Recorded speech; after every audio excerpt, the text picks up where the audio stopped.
Slow down. You're in the fast lane on 101 ESPN.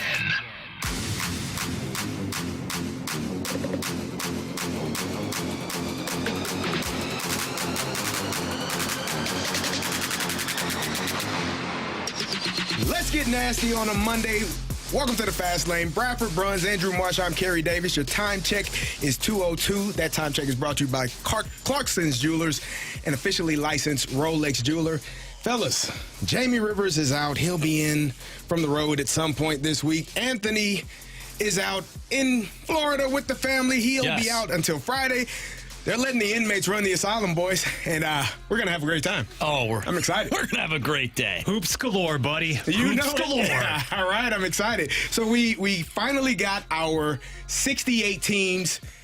Brackets are filled in. I haven't filled in my bracket yet, but we know who's playing who and where they're playing. We got some local teams. My Illinois Fighting Illini are in the South. The SLU Billikens, they are in the... Where are they at? Where are they? Are they in the Midwest? No, they're not in the Midwest. The Mizzou is in the Midwest. You know that, buddy. And SLU is in the SLU is actually taking it, SLU, as a matter of fact, is taking it Midwest technically, and it's somewhat confusing insofar as you're talking about Missouri setting up technically in the West region. They're in the West region, yes. Correct. Yeah, taking on Miami. So let's start there. Let's talk about Mizzou, because Bradford, you and I had a conversation. You have your Mizzou Tigers jersey, sweater on right now, and you are a Mizzou hunk. We're Love ready, the Tigers. Admittedly. They are a team that we were talking about it in the office. I was very surprised that they were not playing in this first four, particularly because we had Miami of Ohio not win the MAC. We had SLU not win the A-10. So you now have two MAC teams, two A-10 teams that are both in the tournament. And Mizzou found a way to be in the Midwest. They're going to be playing here in St. Louis, which I think is a bit of a local, little extra for the Mizzou Tigers. Slight edge. They're taking on Miami. How do you think this team is going to fare in their first round matchup versus Miami? First of all, obviously, Carey, you touched upon it. Quite a few gymnastics needed to occur for Mizzou to actually work its way out of that last four-in situation and find itself on the 10 line. I'm not utterly surprised, okay? I know that you ended the season with 3 consecutive losses, but by the same token, the SEC pedigree, yes, even in a season that wasn't quite as esteemed as last year, you've got a guy going on a generational run right now. We talked about it in Mark Mitchell. To be matched up against the 7th seed in this situation against Miami, I think, frankly, guys, you're looking at almost mirror images of each other. And if you're a Mizzou enthusiast out there in the audience, let's just toss aside the fact that you're playing essentially in your own backyard. You're going downtown. You have a couple of hours for those in mid-Missouri to travel. You're in the STL. I want to give credit to BK because he cited this earlier during his show. It's the first example of a 10 seed, gentlemen, to be playing in its own state since all the way back first round style 2008. How did this happen? You basically don't want to put too much stock into that, but I will say that Miami, yes, played pretty well down the stretch, Marshy. We talked about it a little bit. But as far as styles go, they're not exactly contrasting. And on paper, I believe that both of these teams, they have transcendent superstars. It could be 1v1 down the stretch because depth is an issue for both of these programs. Yeah, we talked about that in the office, just how similar these two teams are in terms of like the high-end players on their team being the guys that you have to rely on. Yeah. But if you do look at these two rosters, I do think, although Mizzou is a 10 seed, they might fare better in terms of depth. And then you add in the we'll call it home court advantage, although Mizzou did not fare well the last time they played at the Enterprise Center, Carey. That was the turning point, the inflection point. Listen to Coach Gates. That was a rough game for the Tigers finished last in that game, fellas. But I think this is going to be a close game. I really do. I am surprised that, one, Mizzou wasn't a first four team, and two, that they actually got placed where they're at.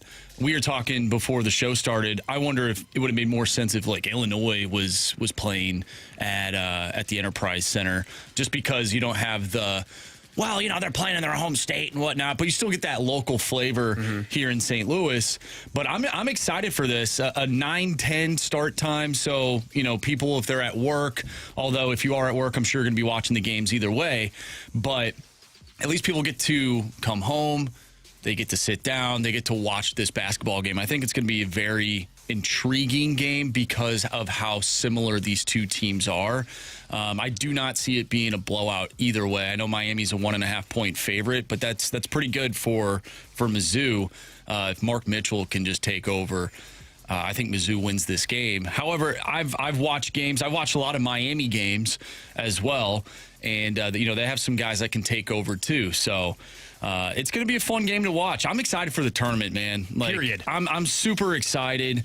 It's that time of year where you get to really just dial in and watch basketball and really enjoy, the field. And what do you think of the field overall, though? Everybody, and rightfully so, wants to hype up the East region because that's where you have so many of the blue bloods, right? The behemoths. And the number one overall seed, for crying out loud, resides exactly there in Duke. But, Carey, go up and down the line here because you're talking about this particular region being littered with, and I know Duke should be the undisputed favorite. Mm-hmm. You have some injury issues there as well. But when you're talking about UConn, when you're talking about Michigan State, KU, St. John's under Pitino, for crying out loud, what is the common denominator there? Marshy, we talked about it prior to the start of the show there in the office. I don't know if I can think back to a specific region that was so loaded with all-time greats from a coaching perspective, because the names such as Pitino, such as Hurley, such as Self. They go on and on to say nothing of Izzo. Yeah. But also, let's broaden the scope here and examine what a deep run, and it should be a deep one at that. I'm not saying Final Four, I'm not saying national championship, but what this could also do for a John Shire, somebody who's not exactly in the shadow of Mike Krzyzewski, but let's be honest about it. He's looking to win the big one. Last season had an ample opportunity to do that with Cooper Flagg, with Con Knipple, etc. Didn't come to fruition because Houston got the job done at the end. Mm-hmm. But if you're really looking to put your own signature there, I would say, in Durham and officially mark the passing of that baton, to get it done this year would go a long way toward accomplishing that. I'm looking at the teams in the East, and this is what I asked you in the office. I was making sure I wasn't crazy because Duke is the number one overall seed. Yeah. And as you mentioned, all of the legendary names in that bracket that Duke is going to have to go against. You got the Michigan States, and I don't care what you say about Michigan State, they always find a way to make it to the Sweet 16 and make it a push for the Elite Eight and trying to find their way into the Final Four no matter where they're seated. Tom Izzo's teams are built for March. It seems like every year they're going to find a way to crawl, scratch, bite their way through and make it to that point. That's a difficult team to go against, and they're a number 3 seed. You got UConn, who was a 2-time champion in Hurley. They've done a fantastic job, and they've had some struggles this year with rebounding and doing some of the things defensively that are not UConn-like, but they are still a number 2 seed. That's a tough team. Kansas, probably the best player in college basketball, depending on how you look at it, in Peterson. They have him. Whether or not he's going is always a question mark, but they are a really good basketball team at a 4 seed. So for me, that East bracket is going to be a tough bracket to come out of. Let's go forward to SLU, because that's a team that I think locally a lot of fans were excited about all season long. Only had one loss at Stanford and were rolling along until they went to Rhode Island and took a tough loss. Then they lost to Dayton. They had some rough losses, and then now they've lost. They lost in the semifinal to Dayton and did not win the A10 tournament. But they did find a way to make it into the bracket, and they are seated to have a opportunity. What are your thoughts about SLU and where they are playing Georgia as a 9 seed? And if they win, Bradford, they get to play the Michigan Wolverines. Buffalo, New York, here come the Billikens. Well, the Billikens did indeed come back with that epic surge, 21-point comeback to be able to actually advance in the A10 tournament. So we saw that Jekyll Hyde effect once again to the max, guys, in the A10 tournament alone, because Marshy, it's really no secret here. For the last couple of weeks, I honestly, have been relatively sour down on the Billikens because from game to game, frankly, with the exception of the ever gutsy, the ever dependable Robbie Avila, I've wondered, okay, if you are truly physical with this team, and it is a well-worn narrative at this point, but there's truth, a lot of truth to it. If you go up against the upper echelon, physically oriented teams, I'm not saying that Georgia is composed of a bunch of world beaters here, okay? An average, by all accounts, SEC season. But if I'm looking at a team on paper that is similar from a rebounding standpoint, and I know SLU is ranking in the higher 30s in that department nationwide. I have my qualms about who is cleaning the glass from game to game. Georgia still weathered the SEC schedule, and I'll say it again, and this may not be last year's version of the SEC, which featured a record number of teams to make the tournament. But down the stretch, you fell to Ole Miss. I'm still not sure how that happened in the SEC tournament, but I'm using the conference guys in this case a little bit against SLU because we saw the best and the worst those last couple of days. The comeback versus G-Dub, and then not able to seal the deal against Dayton because, Marshy, how frequently do we talk about the secondary scoring for Mizzou? From where is that going to come? You can say the same thing about the St. Louis University Billikens because if Avila is not on point, if he is not able to facilitate in the usual manner, if you're not getting a big performance from beyond the arc, from a Sharma, even Kellen Thames, from game to game, we don't know who else is going to be there. And that's exactly what we saw in terms of Saturday's play as well, and why ultimately Dayton nailed that last-second layup. Well, I think the problem for me with SLU is the starts that they're having. As of recent, I just feel like in the first half, I'm not getting what I need to see out of SLU. The last 2 of 3 games, they're down at halftime. That's not the team that we witnessed throughout the entire year. It just seems like they're behind the 8 ball early on, and I don't know if you can get away with that here in the NCAA tournament, especially against a team like Georgia. That's not gonna fly. That's not going to fly. So I feel like that is a bad trend that SLU has right now. Obviously, we're rooting for SLU and whatnot, but I am worried about that, and I don't know if they can pull themselves back into a game against this type of an opponent. Let's talk about that game, though, on Saturday. I didn't know you could have 6 guys out on the court, Bradford. How about that? Carey, how about that? No, I don't think you can. But they did it in hockey, so why not? They had 6 guys on the ice in the Olympics. I think they had 8 guys on the ice at one point. Yeah, that's tough. What did you think of the end of that game? It was like a whoa. So that actually happened. I forget what other game I was watching where I think it was the Michigan game where they hit the game-winning 3 in the tournament and a bunch of Michigan players ran on the court.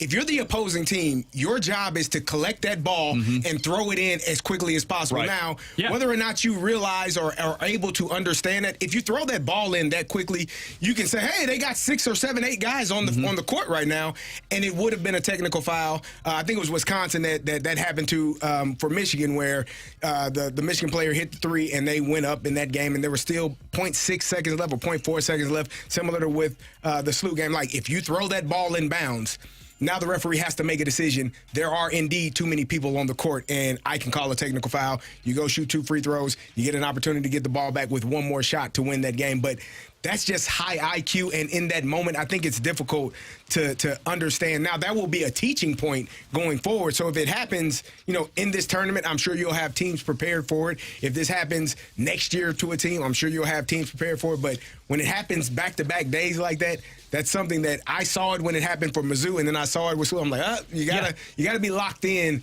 But that's a lot to ask in that moment. That's true, but at the same time, you trigger it in. You put the onus on the officiating crew to then make the call formally. And as far as teams that ultimately maybe narrowly just missed out on the tournament bona fides too, team that defeated SLU obviously on Saturday could have definitely made a case in Dayton. Hey, Anthony Grant's crew down the stretch played some great basketball. Obviously defeated SLU twice in succession down the stretch. Fell to VCU in that A-10 final. Little surprising maybe that Dayton ultimately didn't get one of those bids, but also for those who were consistently saying, guys, hey, those SEC Titans, the name, the recognition, right, the brand name, Auburn, with a very mediocre record, didn't get in despite the strength of schedule. Same thing for Oklahoma. Did any of that surprise you, the way that it shook out for some of the teams that were on the cusp?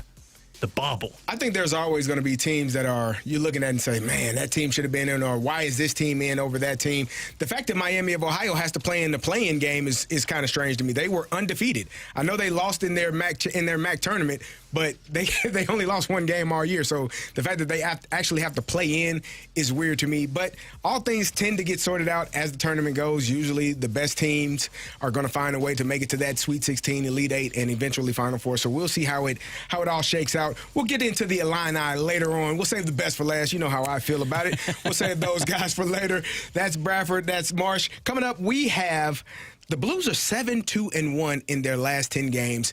Really good wins over Carolina and Edmonton, but is the Winnipeg loss yesterday enough for you to be out on this potential playoff run? We'll talk about it next here on 101 ESPN. Give us your opinion on the Air Comfort Service heating, cooling, and insulation text line at 314-399-9646 on 101 ESPN. Are you tired of seeing little pests all around your yard or around your windows or around your property? Little pests such as mosquitoes, ticks, how about mice, or those nasty moles? Well, let me help you out. Go visit my friends with Amco Ranger. They are the best in the business. They are serving the entire St. Louis City area as well as the St. Charles area and other outskirts. They come over, they evaluate your property, they take a look. They use pet-friendly chemicals to make sure that they can keep all the nasty pests away, and really they take great care of your property. I sat down, had the ability to talk to them about my own property. I got moles in the backyard, and I've been trying to get rid of them, but they're going to be coming over here in the next week and setting up everything the way they have to mitigate all of that, as well as take care of the ants around my pool. I hate having those nasty ants there. Well, Amco Ranger is going to help me out with that. So please do yourself a favor. Give Amco Ranger a call. Tell them Jamie Rivers sent you in. Their number 636-441-2847. That's 636-441-2847, or you can always visit amcoranger.com.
Love TMA?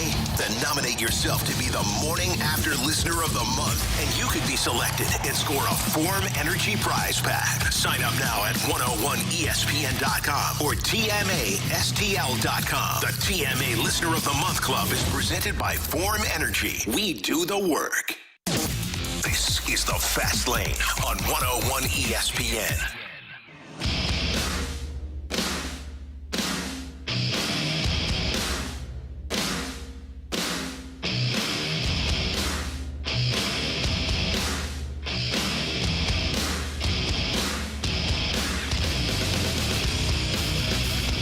back to the Fast Lane. I'm Carey Davis, joined by Andrew Marsh and Bradford Bruns. And over the weekend, the Blues had a 3-2 loss to those Winnipeg Jets. But this is coming off of a very good win versus the Edmonton Oilers in overtime, a very, very good win in Carolina versus the Hurricanes.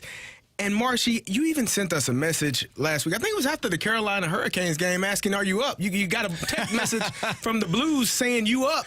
And you sent it to us. You were very excited. But is this loss versus the Winnipeg Jets enough for even you, the Blues fan that I know that loves the Blues, maybe more than anybody, for you to say, okay, all right, time for the organic tank to begin again? Yeah, that was a tough loss yesterday. And I think the way that the Blues had been winning up until yesterday, like those games were very entertaining. You look at the Carolina game and the way that they were able to maneuver their way around one of the best teams in the NHL, that had me going. Yeah, I saw it. I know. You came in on Friday and you were rolling, brother. And I'm then confused. the game. So then the game against the Oilers, you're like, oh my gosh, like how they're not going to win this game. And then they find a way to win. So then you're thinking, okay, like whatever magic that they have going on right now in the month of March, which goes back to last year too, where they were really good. I just felt as if this was a thing again, where they're just going to keep winning. And then yesterday rolls around and it just seemed like they just couldn't score, man. Like I know they outshot the Jets. But Connor Hellebuck wasn't even playing. It feels as if, and I know Dalibor Dvorsky scored, but it feels as if that first line doesn't do anything. They're not going to do anything. Yeah, bingo. That's kind of how it feels. And that's why, even though this team just lost, guys, for the first time in regulation in the month of March, you always felt as if, seriously, would this run be sustainable? Could you really make that surge heading toward the postseason? Because, Marshy, as you documented there, unless you were getting sensational results from Thomas and company, that first line. And hey, Jimmy Snuggerud lately, that's to take nothing away from him. He's been a revelation, okay? But when you're talking about trying to move beyond the top six and getting those contributions from the bottom six there as well, that's what the postseason worthy teams are doing in the Western Conference, with the exception of the two teams, the multiple teams, we should say, vying for the final two wildcard spots, because nobody seems to be making a run, willing to run away with those spots. But that's also why you can't basically lead yourselves down the road of maybe having false pretenses or delusions about this team, because while you like so many of the signs, so many of the upgrades you have noticed since the Olympic break, okay, what else is there for you from a depth standpoint? And also, too, let's not kid ourselves. The play in net from the tandem collectively of Hofer and Jordan Binnington, with the exception of the start yesterday, we understand falling into that 2-0 deficit, that's going to hurt you regardless of the venue.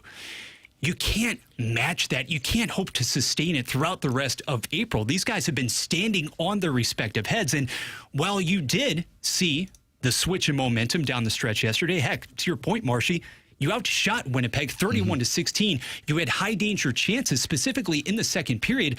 That's been, honestly, to isolate a certain stanza, that's been the most impressive thing to me, that this team has been able to, you don't want to say altogether overcome those issues in the second period, but what was that stretch of play in each and every game when this team was absolutely in the doldrums that killed you virtually every time? Now you're finding a way to actually respond to adversity. You may not win each and every game. You may not string together another run of 7 consecutive games with points, but at least you're seeing progression. And something else I like too, apart from Thomas, apart from Snuggerud, Dylan Holloway yesterday. Not just the goal, his 14th of the season, 6 shots on net. We see the activity level now. It's gone up another notch. I think you're seeing the good and the bad from the Blues. I think you're seeing the turnovers are a problem. They had a bunch of turnovers against the Hurricanes in that first period, which I thought was going to be the detriment of that team. And Monty called a timeout and was like, hey, figure the fast lane out, because if you continue to do this, we're going to get our butts kicked. And I think it was Hofer in net that night, standing on his head, played an outstanding game, and that helped them stay in that game. They turned the puck over a lot yesterday as well, and those turnovers in the O-zone led to odd man rushes. Kyle Connor had a one-on-none. Like, he was by himself. And Jordan Bennington, I thought he performed well, but that first goal, I thought that should have been a save. Like, there's no one in front of you. You got to make that stop, because that's what you're paid to do, and that's what's expected of you. The last two goals, when you got a 2-on-1 and a one-on-none, good luck, brother, because your team is turning the puck over, and that leads to unfortunate situations where you got guys bearing down on you, and you got to make a miraculous save to keep the puck out of the net. That's the bad part of the Blues. The good part that I do see, and I've seen more times, I saw it in the Carolina Hurricanes game, you saw it in the Oilers game, you even saw it yesterday, is they are fighting. They're not just tucking their tails after they're down, and they're finding a way to compete in these games. Do they have enough stamina? Do they have enough, the upper echelon players to do the things that they need to do to win consistently? I don't know. But I am seeing a team that is Jekyll and Hyde. They're turning the puck over, but they are not giving in and giving up. And to me, that is a great way to look at it, because this team in the past was a team that I saw that would let go of the rope. Like, when things got rough for them, they would let it go, and they'd be like, okay, we're out of it. But they're down 2 goals. Okay, we're going to fight our way back into this game. We're going to try to make it a 1-goal game and try to score this game-tying goal to put ourselves in potential to go into overtime. So that's the good part of it, but you can't turn the puck over as much as they've turned it over, these last few games, and think they're going to continue to win. I think you nailed it. I think if the Blues, if they had like 5 more minutes of regulation, I actually do think they tie that game, and then who knows? They go to overtime. Who knows what happens? But to your point, heading into the Olympics, I probably would have turned the game off because there was no way of them coming back. Yesterday, though, with the way that they've been playing, I genuinely thought that they were going to tie the game with however much time was left, pulling the goalie. I genuinely thought this team's going to score 2 goals with an empty net, and they're going to tie this game. They ran out of time, obviously. And I will say, though, they played 3 games in 4 days. That's a lot of hockey. You went from a home game against the Islanders on Tuesday. You get a day off, but then you go to Carolina for a one-off, come back the next day at home, play Edmonton. You do get a day off on Saturday, but then you play an early game in Winnipeg. So you're flying all over the place, going back and forth. Now you get a few days off before you have Calgary, Vancouver, Washington, San Jose, who is a team that is in front of you, the Maple Leafs, and then San Jose once again. That one's on the road. I look at these next stretch of games, I could see the Blues winning all of these games, if not, at least 5 of the 6. Maybe a loss there against San Jose, who knows? But I look at the schedule, and to your initial question, am I totally out on this whole playoff hope? I'm not.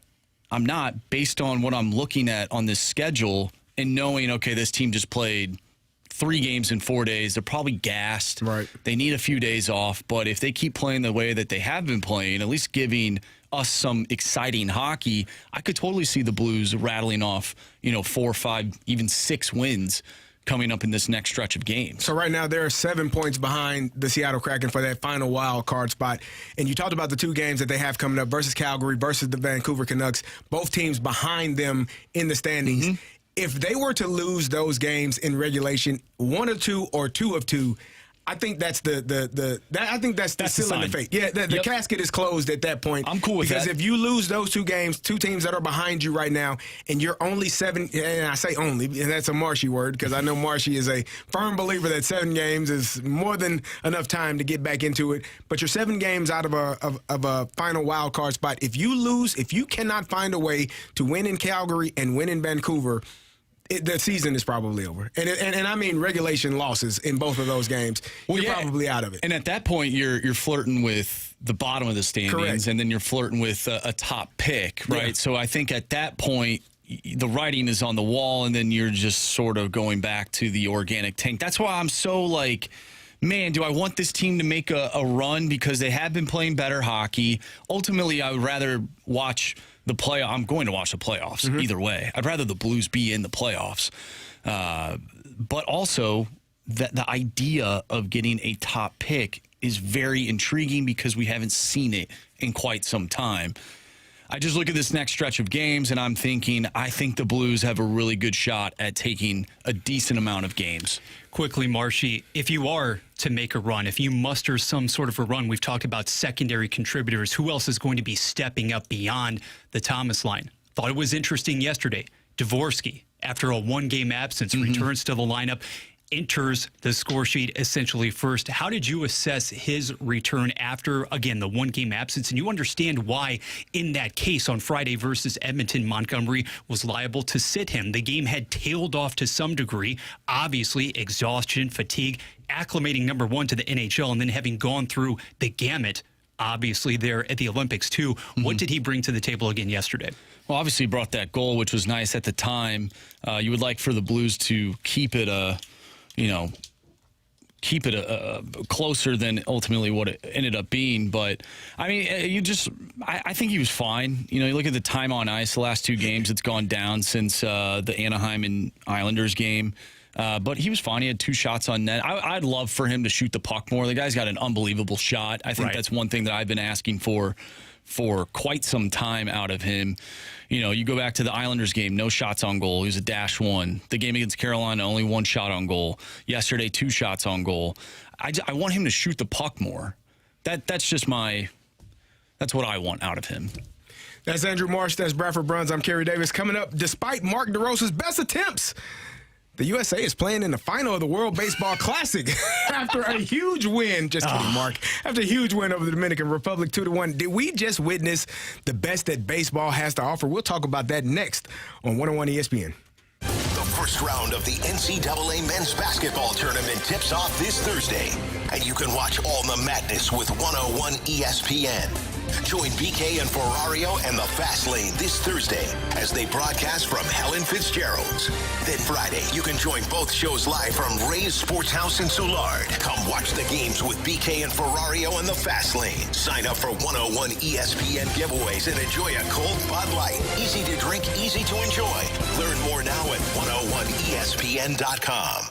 We're stuck in that in-between stretch. Too cold for comfort, not warm enough for relief. But right now is the perfect time to upgrade to a new Amana heating and air conditioning system with the Air Alliance team.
Right now, FanDuel is dropping bonus bets into everyone's account for the tournament. All you have to do is opt in to claim your bonus. Use them on your bracket picks, money lines, spreads, totals, game props, or even same-game parlays. But don't wait. These bonus bets are only available for a limited time, and you're looking at the bracket. You see how it's matching up. Maybe you like the Missouri Tigers on the money line versus the Miami Hurricanes. Maybe you want to take the SLU Billikens over in points versus the Georgia Bulldogs, or you may like to take the Illini on the money line versus Penn. It's your choice. Whatever you want to do, you can do it. Just visit FanDuel.com/local to learn more. That's FanDuel.com/local. Must be 21 plus and present in Missouri. Bonus issued as non-withdrawable bonus bets, which expire 7 days after receipt. Max bonus $500 unless otherwise specified. Restrictions apply. See terms at sportsbook.fanduel.com. Gambling problem? Call 1-800-GAMBLER.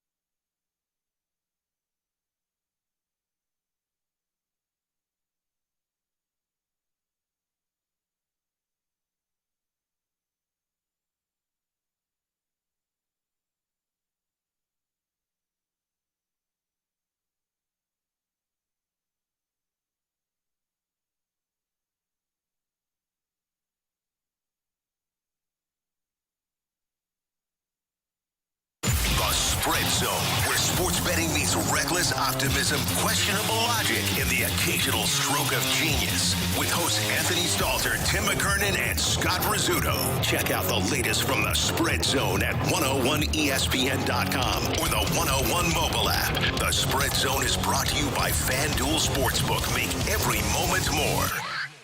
101 ESPN Sports Center. MIZ in the STL. Good afternoon. I'm Bradford Bruns. Your Sports Center update is presented by Saliga Heating and Cooling. The brackets are out for this year's installment of the NCAA Men's Tournament, and on Friday night, the final game of that day will pit Missouri as the number 10 seed against Miami, Florida. That is downtown at Enterprise Center. Tip tentatively scheduled for 9-10. Elsewhere in the Midwest region, number 9 SLU will take on Georgia late on Thursday night. The same goes for the Fighting Illini. Number 3 seeded Illinois taking on Penn, the number 14 seed in the South region. This Sports Center update has been brought to you by Saliga Heating and Cooling, a Daikin heating and air conditioning dealer. You're in the fast lane on 101 ESPN.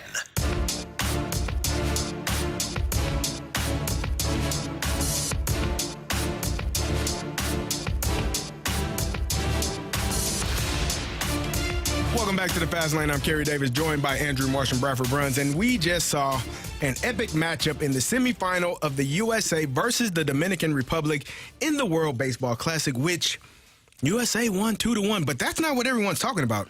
They are talking about a final pitch that was made by the American baseball team and a slider that seemed to be out of the strike zone. And I guess the ABS system would have been great for the World Baseball Classic. Definitely if you're was, a Dominican Carey. Republic fan.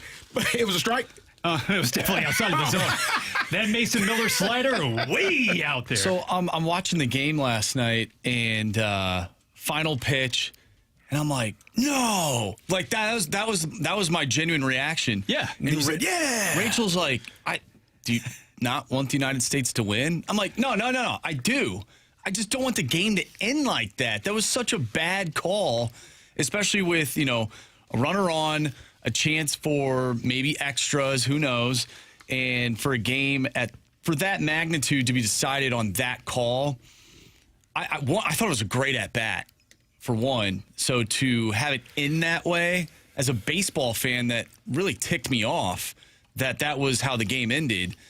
Yes, am I excited the United States won? Of course. But I did not like the way that the ending transpired. Well, you knew it would be the one defining storyline from that game, and it was a great contest at that. We've talked so much, I think, throughout the course of the last couple of weeks, really, notwithstanding that game against Italy. Let's just talk about all of the countries involved, honestly. And I know you're talking about a Final Four group that boiled down to the U.S., obviously, as well as Italy, Venezuela, and the DR. But the atmosphere, Carey, that's been on display at all of these assorted ballparks. And last night, when you're talking about touch and go, one-run game basically the whole way, with the exception of the one pitch that Skeens hung there in the early innings. Maybe he wasn't coming out with the grade A stuff, but he gave you exactly what you wanted, exactly what you thought that you would get. And how about Severino dialing it up too in that situation for his country? You couldn't have really prescribed a better setup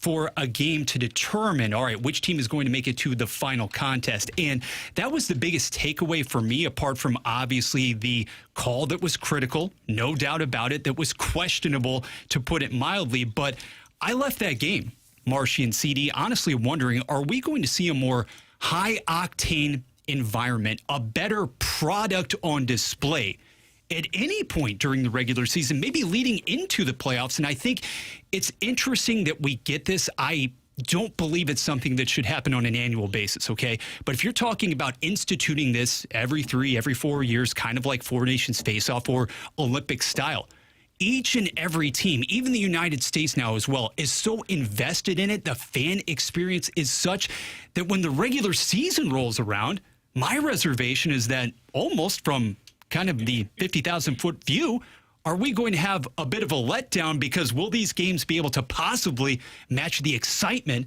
that we're seeing right here, right now? I think the excitement is obviously USA won, and I hate that there is that kind of an asterisk next to it, because that was a 3-2 count. If Perdomo walks right there, you get first and third, and you get the top of the lineup up with Fernando Tatis Jr. So, and he's been hitting the ball really well in the World Baseball Classic.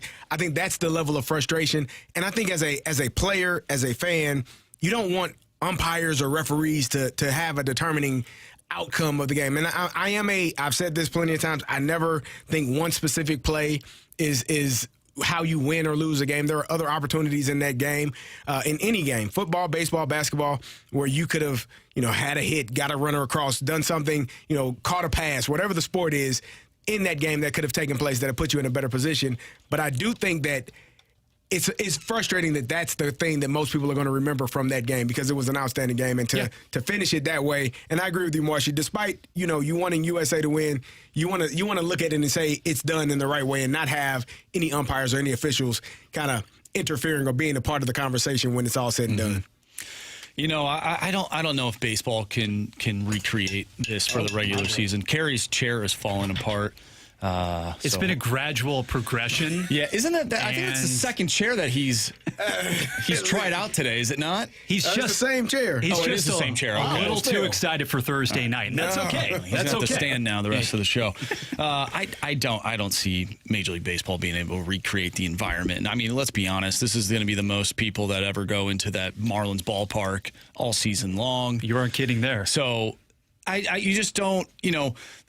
I think what makes this tournament great is everybody brings their own flavor to the game. And I just, when you have best on best, for the most part, you're not getting that for 162 for all of the teams in Major League Baseball. You just can't recreate it. And we talked about this last week, and I even sort of asked the same question or brought it up.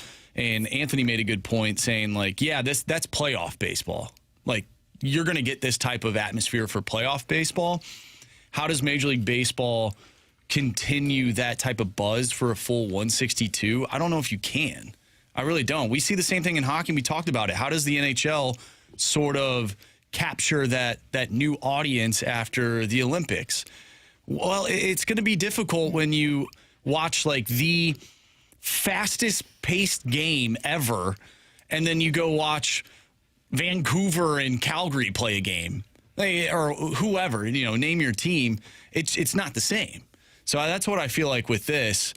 It's just not going to happen. And it's also the anticipation, right? Make no mistake about it. If we were gifted this every year, if it were an annual thing, number one, I don't think that you would see the buy-in from even the most invested nations, okay, such as the Dominican Republic, such as Puerto Rico, insofar as if you're asking guys to commit to that, to alter their spring routines, because you can't play it at any other time. It's not going to transpire at any other time. I don't think that, one, you would get the same level of anticipation and the same amount of collective buy-in. Two, that's what makes it unique. We have to wait for this. It's a special event. It is best on best. The Four Nations, it was so galvanizing, not just because of the style of play, the elite talent on display, but because we were waiting for it for years on end. It was years in the making, and that's what makes it unique. In our society, everything's basically instant gratification. Okay, it is. But having to wait for this, the payoff has been there because we've been eagerly awaiting it. That's Bradford Bruns. I'm Carey Davis, Andrew Marshall. When we come back, Bradford Bruns has what's trending next on 101 ESPN. College basketball is on ESPN tomorrow night. First four. Coverage begins at 5:30. The NCAA plays on 101 ESPN. If you're thinking about selling your home anytime soon here right now in the springtime, please don't wait one more minute. Call Gloria Lou with your home sold guaranteed realty. Gloria's helped thousands of families over her 23 years in real estate. She's also got a database of thousands of buyers in waiting, many which are looking for a home just like yours. In fact, your home might already be sold. You just got to list it. That's where Gloria Lou is the expert. She looks at your home, looks at the market, and she prices your home in order for you to make the most money possible, but sell quickly. Some agents don't do that. They price it so high, they think they're helping you. They're not. Your house sits on the market too long. People think, well, what's going on with that house? Why is it still there? Pricing it accordingly is the exact thing that Gloria Lou can do. And then she gets you to the closing table, and you're on to your next home, and you're celebrating the fact that you just sold your previous one with Gloria Lou. So please don't hesitate. Give Gloria Lou a call immediately. Tell her Jamie Rivers sent you in. Her number's 314-325-6888. That's 314-325-6888. Or you can always visit GloriaHasTheBuyers.com.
ESPN has your shot to score a signed Blues puck, autographed by Ford Dalibor Dvorsky.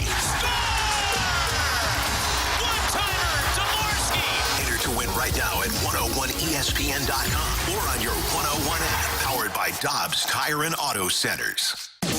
Two former pros and one average Joe. You're listening to The Fast Lane on 101 ESPN. What are the hot topics in the sports world? What in the wide, wide world of sports is going on here? Here's what's trending.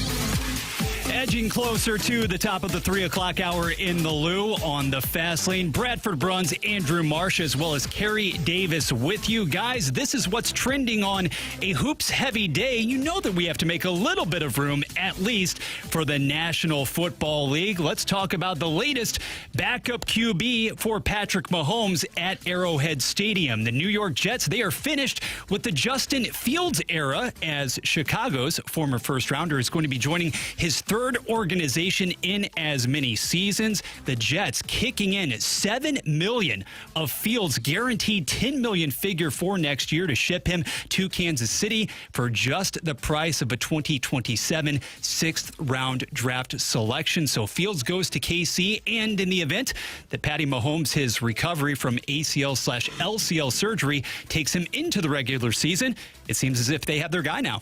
I think this is a great fit for Justin Fields. I think this is an opportunity to get with a head coach / offensive coordinator who has done a fantastic job the entirety of his career. Andy Reid has been fantastic when it comes to quarterbacks. You saw it when he was in Philadelphia with Donovan McNabb. You've seen it now with Patrick Mahomes. You saw it with Alex Smith when he had him.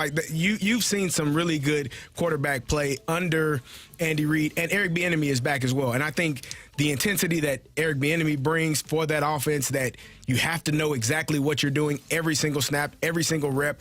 There are no plays off. There's an expectation from this team and from that man to perform at a high level. I think this is exactly what Justin Fields needs. And I do believe that, if Patrick Mahomes isn't ready, you gave yourself a viable option at the quarterback position, a first overall, a first-round draft pick who is kind of bounced around. He's been in Chicago, went to Pittsburgh, went to New York. They've tried to fix him for a number of years, but we've often talked about, who's the next quarterback to be the reclamation project. I was just going to bring that up. This could be him. This could be an opportunity. You start the season off. If Patrick Mahomes is not healthy and you get under the tutelage of Andy Reid and Eric Bieniemy, and you finally have some weapons around you. I don't think he had nearly enough weapons in Chicago. He was the main guy. I don't think he had enough weapons in Pittsburgh. And the offense that they ran, I hated it.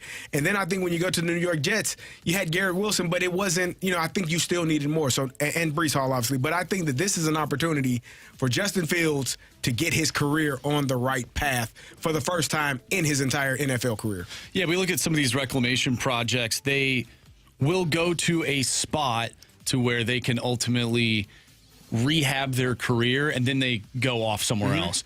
My big thing for Justin Fields is him throwing the football. This past year, 2-7, he ranked 31st out of 36 in total QBR based on a minimum of 200 attempts. I just what do you see from Justin Fields when he's in the pocket? I feel like he's always trying to get out of the pocket and make something happen, which is great in those situations. But when you do have more guys around you in terms of skill positional players, does it really matter if he's not comfortable throwing the football? I think for me, Justin Fields is a quarterback that I was excited about when they got him in Pittsburgh. I felt like a new, change of scenery, a new offense, something. And he did well, by the way. And I think he did pretty well. And he was a gimmick quarterback at times once Russell Wilson came in. But I think he has so much potential. You don't get drafted in the first round. You don't play as well as he did in college and not have the talent to make it to the next level. I do think coaching and where you are plays a huge part in your career. And the people that are around you and just being utilized in the right direction, in the right way. So for me, watching Justin Fields, I'm intrigued by this move by the Kansas City Chiefs. And I would say that Andy Reid probably wouldn't have done this if he didn't think that Justin Fields has the potential to either start games for this team, because you don't know when Patrick Mahomes is going to be healthy, and you didn't feel like Justin Fields needs some of that tutelage to be a really good quarterback. We getting texts here, Seymour, they should have traded him to be their running back, or 636 says you got to stop calling Justin Fields a quarterback. Let's see how he looks in this offense with Andy Reid and Eric Bieniemy before we are ready to just write him off as whatever position you think that he is not. And if he can look even remotely close, CD, to the guy who started that week 1 game. And if you recall, first half against Pittsburgh, he looked good in terms of balance, right? Pocket presence and awareness. Now, granted, at that point in time, as he did for the subsequent weeks, you had an undisputed number 1 wideout in Garrett Wilson. But we saw a lot of the same symptomatic concerns as far as locking in on just the one guy, on getting happy feet, on taking it down and utilizing that great trait of his, being able to run the football. But it's almost as if he defaulted to that so quickly. And there were a ton of concerns, don't get me wrong, in New York last year. And even though Woody Johnson wanted to blame Fields almost single-handedly for the 0-7 start, there was blame to be had aplenty. I do wonder, though, this is such an advantageous setup for him in Kansas City. He's 27 now. We know what the numbers have been. We know what the progress or lack thereof has been. If he gets an extended run, if he gets any run at any point with the Chiefs, and it doesn't come together here, have we seen the last of the days of flirting with Fields as an NFL starter? Probably. I think it's already over. Well, I don't think so. I think that if he gets an opportunity to start, because you don't know when Patrick Mahomes is going to be healthy, and let's say he starts the first 6 games and he goes 4-2, and he shows an ability to utilize his legs, which he does very well, but he also shows an ability to, pick apart defenses and find the right read and get to the second read, get to the second read, which I think is hard for quarterbacks when they come into the league, and it's been hard for him his entire career, getting off of the number 1 read and going through your progression correctly and finding the right receiver. I think if he does some of those things, you will be talking about him the same way you were talking about Malik Willis this past year, the same way you were talking about Sam Darnold over the past couple of years, and saying that this quarterback does have the talent. You just have to put him in the right situation with the right people and the right coaching staff. It's oftentimes, it happens too many times in all sports where people go to a place where there is not good enough coaching, or there is not enough. And I don't know that if that's the case for Justin Fields. He could have been receiving some of the best coaching, and maybe he just stinks. Who knows? But I would say after this run here with being behind Patrick Mahomes and having Eric Bieniemy and having Andy Reid, if you can't do it now, you probably can't do it at all. Well, yeah, if you look at his history here in the NFL, I would say his best situation was in Pittsburgh. But then at the same time, you have Arthur Smith as your offensive coordinator. So I don't really know how good of a mix that was, how good of a fit that was. I am intrigued, though, to see what they do. Let's say, Patrick Mahomes is the starter, but that doesn't mean that they can't dial up some type of creative play to get him involved. Right. If there's one team that loves coming up with new stuff, it's the Kansas City Chiefs, and they'll definitely implement him in some way to make that offense just that much more dynamic. So I am intrigued from that aspect. And somebody on the text line from the 314 mentioned Taysom Hill. Could he be a Taysom Hill type player for Kansas City? I want to see him as a quarterback first. Let's exhaust all opportunities and possibilities for him as a quarterback first before we put him in the Taysom Hill or Tim Tebow conversation where they moving him to tight end or running back or whatever the hell Taysom Hill and Tebow did. We'll talk about that.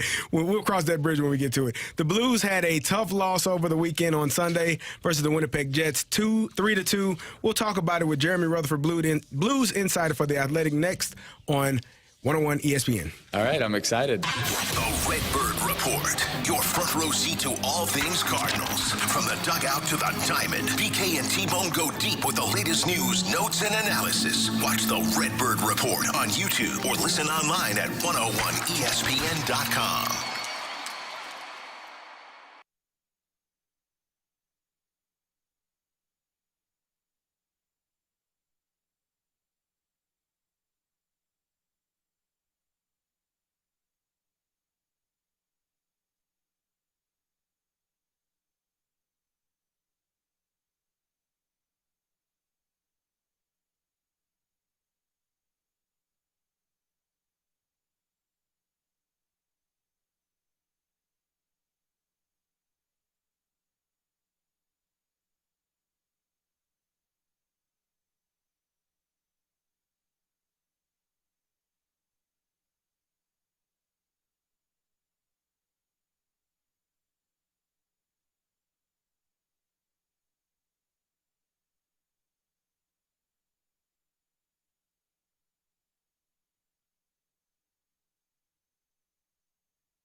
WXOS, WXOS HD1 East St. Louis. 101 ESPN is driven by Auto Centers Nissan, home of the lifetime warranty and 30-day return.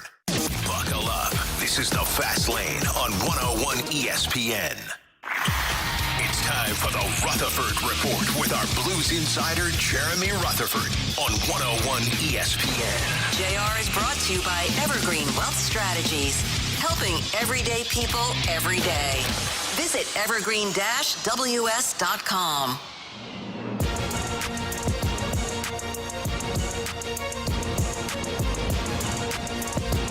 Welcome back to the Fast Lane. I'm Carey Davis, joined by Andrew Marsh and Bradford Bruns, and we go to the Collier and Thompson phone line to talk to our good friend of the show, Blues insider for The Athletic, Jeremy Rutherford. JR, how you doing, brother? Good. I'm probably doing better than Anthony right now. Did you guys say he's on spring break? So he probably just ordered lunch for everybody, in Florida or wherever. Yeah. And, hot dogs are $15. Pulled pork is $35. He just dropped like an 80 spot on lunch, I bet. Probably. I mean, you got 3 kids. There's 5 of you all. Yeah, man, it gets kind of expensive. Each meal, you're looking at it like, man, we going to have to cook something at the house. We need a Airbnb or a house to make sure we can go buy groceries so that we're not eating out every damn day. I did that with my daughter and her cousin one year down in Florida, and I was ready to go after day 2. Yeah, and Carey, you can probably feel me on this one, but when those kids go from the kids menu to the adult menu, it's the worst day. Can't you find a burger on that kids menu? It's the worst day ever. What are you doing? What do you mean? No, go to the kids menu. JR, we were talking about the Blues. They are 7-2-1 in these last 10 games. Really tough loss versus the Winnipeg Jets. But I do think that there are some really good things. For me, I was telling Marcia and Bradford earlier, this team does have a level of compete that I think earlier in the season we did not see. And when they're getting down in games, they are fighting back. What are your thoughts about where they are right now and kind of what you expect for the future of this season? I look at it twofold. The way I look at the rest of this season is just continue to go out there and give an effort and pick up what Jim Montgomery's trying to teach you every day. And if it gets you into the playoffs, it gets you into the playoffs. If it doesn't, it's going to help you build for the future. And, the one thing that, people see a couple days ago, they're 5 points out of a playoff spot. Yeah, you can make that up. 5 points. Doesn't sound that hard.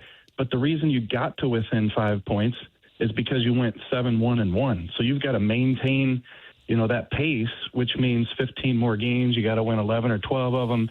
It's not just the 5 points that you have to make up. You got to jump 4 teams just to get to that second wild card. So that means those teams have to fall apart a little bit. There's just a lot that has to go on. So your focus can be the playoffs. And by the way, a lot of guys are playing well. Young guys playing because they want to show the team that they can be in this on this roster next year.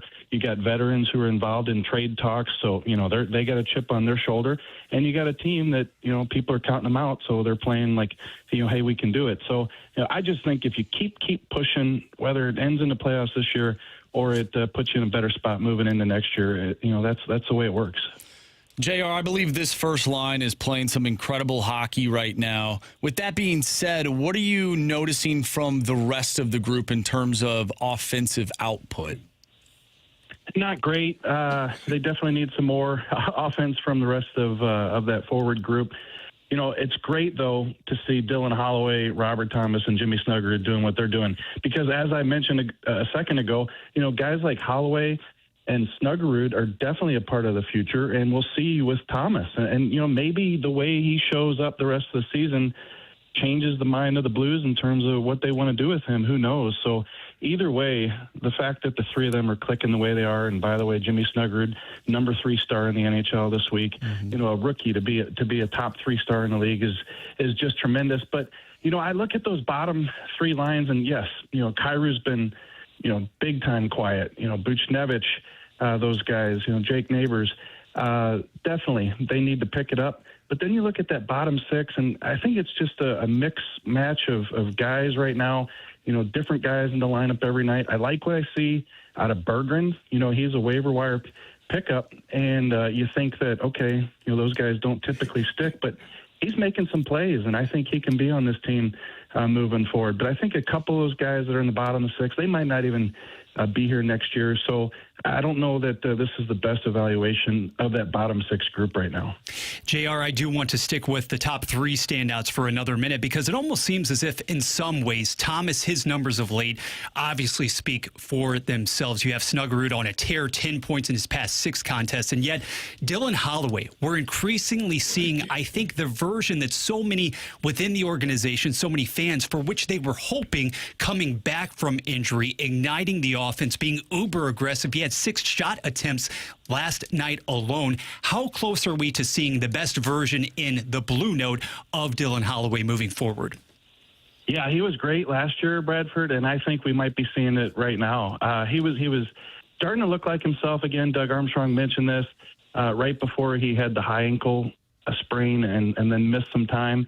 And then now, I didn't even know if we'd see him come back this year. That's how impactful that high ankle sprain was. And if we saw him back in the lineup, could he get back to this level this year? And he's doing it. I don't know. The guy is so hungry to play. I don't know if that time off just made him more hungry, but this is the type of guy that Blues fans want to see. You thought that you'd see this all year. You thought that, maybe 30, 35 goals out of Dylan Holloway. Obviously, with the injuries, he hasn't been able to play the games, and he wasn't healthy that entire time. I'll be interested to see, guys, where this contract situation goes because he'll be a restricted free agent this offseason. They already got the Broberg deal done. Both of these guys had 2-year deals when they came over on the offer sheets. What do you do with Holloway? I think that the Blues have seen a lot of things they like, but can you commit to him 7 years max term on this new CBA? Or do you do the bridge deal? What does Holloway want to do? I think that, both sides are going to not want to win, but find a happy medium. And, it might be a bridge deal, but we'll see where this goes with Dylan Holloway. We're talking with Jeremy Rutherford, writer for The Athletic and Blues Insider. And JR, that's exactly what I was thinking. Dylan Holloway, 13 points in the last 10 games. 6 of those are goals. If you are the Blues, are you looking at him and saying, you know what, when he's healthy, he is worth every penny that we can pay him? Or are you still in the mindset of saying, I need to see more from the health side of it because we already know what he is as a player, but can he stay healthy? And you don't want to get locked into a long-term deal with someone that you may not trust whether or not they're going to be out there every single night. Yeah, it's a great question, and I'm sure that's what the Blues have either, talked through and as a management group. Obviously, Holloway's side, his agent, they've talked about it too. If I'm the Blues, I give a long-term deal, as long as you're not handing over the vault, but I give him a long-term deal for this reason. There are no questions about his work ethic. And on a roster where we've seen a lot of questions, Carey, about, work ethic and showing up every night, this guy, you never have to worry about showing up every night. Injuries are a part of the game. I mean, it'd be different if he had, a lot of soft tissue type stuff or things where he's overtraining. We're talking about a high ankle sprain. And we're talking about an injury last year, too, that was kind of a fluky situation. So, to me, yes, the injuries are a concern. Yes, he's missed a lot of time. No, you don't want to sign him to a 7-year deal and then he plays 24 games next year because of injury. But that's just part of it. That's the risk you play when you sign these guys to long-term contracts. But, I think he's got to be a big part of this future. And as long as, he's not trying to break the bank, I'd try to go long-term with him. JR, obviously, we want to highlight that at first line, those players are playing very well right now. But if we go to the blue line, the last 3 games that the Blues played heading into the Olympic break, they gave up 16 goals in those 3 games. They have yet to give up more than 4 goals in regulation. Of course, you had the 4-3 loss to the Islanders, but you needed extra time there. What have you noticed from this defensive core right now with a lot of young players stepping up? Yeah, I think it's a combination. First of all, first and foremost, you can't have the conversation without talking about the goaltending. Mm-hmm. Both those guys have been really good. So, that's going to have an effect on the goals against, and you're going to see those cut down, from pre-Olympic break to now, just because those guys are playing lights out. And so that's first and foremost. But secondly, you're right. I mean, you look at Logan Mailloux. Talked to him the other day. He's playing 20-plus minutes a night. Who would have ever dreamt that a month or 2 into the season? And not only playing 20 minutes a night, but holding his own, and he's playing against other teams' competition alongside Philip Broberg. Nobody would have guessed that at the start of the season. But you're starting to see some of these guys. They're their time elevated. And also you get a guy even like a Justin Hole. He comes in and fills the gap when Justin Falk leaves. So, I think the defense has played pretty well. They're playing simple. They're keeping the puck in the sight line of the goaltenders who are making the saves. So they're playing really well. But I just think that if you didn't have this goaltending that the Blues have had recently, I don't know that we'd be looking at the same type of numbers that we're seeing right now. And JR, to your point, last one from me here. Last night, you had Logan Mailloux logging almost 25 minutes, new season high. Heck, that's a new career high. And we've made a lot as of late about the improved play, obviously, from a Cam Fowler, the contributions from the back end. But I'm curious, when you project this, spin it forward, regardless of whether Colton Parayko is a member of this group heading into next season, has this staff been able to see enough? Has the output been there to a great enough degree to basically say there's no turning back right now when it comes to the role definition for Logan Mailloux? Is he somebody who's going to be logging this level of ice time and assuming these responsibilities next season like this? Yeah, it depends. Like you said, is Colton Parayko here? Would the Blues go into the offseason and say, hey, we can afford to move Colton because we've got Logan and he can play 20 minutes on the right side, top pair every night? I don't know that they're saying that, but obviously since they made the trade with Buffalo and it was held up by the no trade clause, they've made a determination that they can, put a group of six together and Logan can be in the top four and they'd be without Parayko. They've already shown us that they think that way by that trade. But, long term, is Logan Mailloux a top pair defenseman? He might not. So many people in the organization talking about Adam Juracek coming in and being that guy eventually. We'll probably see him on the roster next year. And, I think Logan Mailloux probably slots into that second pair. If that's 18, 20 minutes a night, the Blues would be really happy with that type of player. I just think big picture, what he's shown, the strides he's made, Bradford, since the start of the season, they have to be tickled pink. How about that? Get a tickled pink reference in a hockey conversation here. They got to be tickled pink guys that Logan has shown this progress and that he is or can be eventually a top four defenseman in this league. Jeremy Rutherford does great work for The Athletic. You can follow him on Twitter or X at JP Rutherford. Got great articles all the time. JR, thank you for joining us. Blues take on the Flames a couple of days. Hopefully they get a win. All right, keep it up. Hey, I got to write a story the rest of the afternoon, and I'll be listening to you guys. So we'll keep be it up. checking it out. Talk to you next week. All right, see you guys. That was Jeremy Rutherford from The Athletic joining us, talking some Blues. And coming up next, we have Cardinals rumblings and grumblings 10 days away from opening day. Man, it came fast. We will talk about some of the things that are going on down in Jupiter and why they're happening. That's next on 101 ESPN. It's time for another moment in Blues history. On this day back in 1999, the Blues would take down the Philadelphia Flyers 5-2. The first period would be exchanging of goals. Scott Young, 16th of the year. Mark Recchi scoring for Philadelphia. But then in the third period, 3 straight goals by the Blues. Terry Yake, 90 seconds in. Then back-to-back power play goals by Pavel Demitra and Pierre Turgeon. And then the empty netter by Scott Pellerin. This date in Blues history is powered by Classic Air Care. Make your life more comfortable for all your HVAC, plumbing, and electrical needs. ClassicAirCare.com.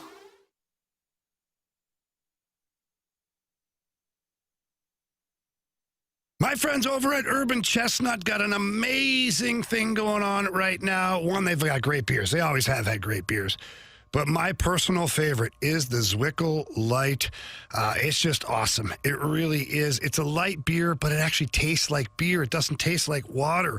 It's an elevated light beer brewed by St. Louisans for St. Louisans. And that's why Urban Chestnut here, a local brewery, just been pumping out great beers year after year after year. It's a crisp, clean, refreshing light beer. Best part here, 95 calories, only 3.7 carbs. It's a go everywhere, do anything type of beer, whether you're sitting around watching the ball game, watching a Blues game at night, got a little backyard grilling going on, you're sitting by the pool. Zwickel Light is perfect for absolutely every occasion. It is the unofficial beer of St. Louis hockey.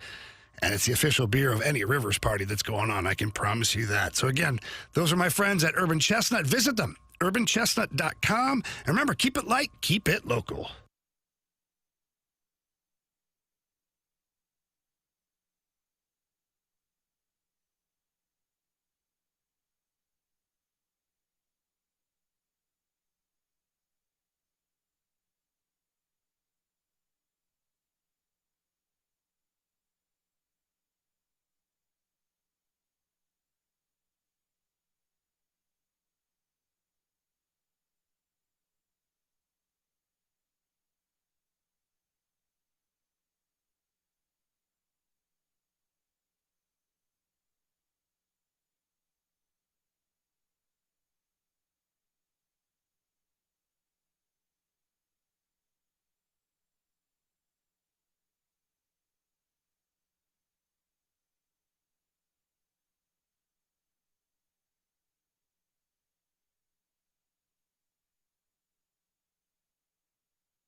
ESPN is your home for Blues hockey. Every month during the season, you can score a pair of tickets to a Blues game at Enterprise Center. A new winner is picked every month throughout the season. Enter to win now at 101ESPN.com or on your 101 mobile app presented by Ted Cruz Frozen Custard. Strap yourself in. You're in the fast lane on 101 ESPN. 1, 2, 3, 4.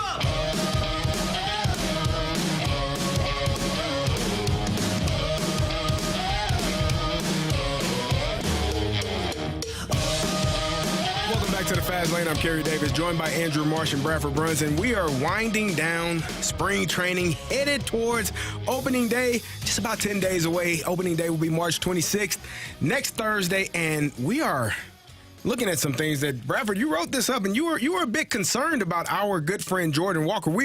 You and I think, are on the Jordan Walker bandwagon. We want to see this young man perform extremely well, but some concerning things going down in Jupiter. Has not been in the lineup for the last 3 games. They have him working on the backfields, potentially working on his swing. We got the reports, I think Bernie Miklasz wrote it up last week, how his swing rate and strikeout rate is at an all-time high. He's not hitting the ball hard enough, or he's hitting it on the ground more than in the air. Kind of some of the same issues that we've seen from Jordan over the past 3 years.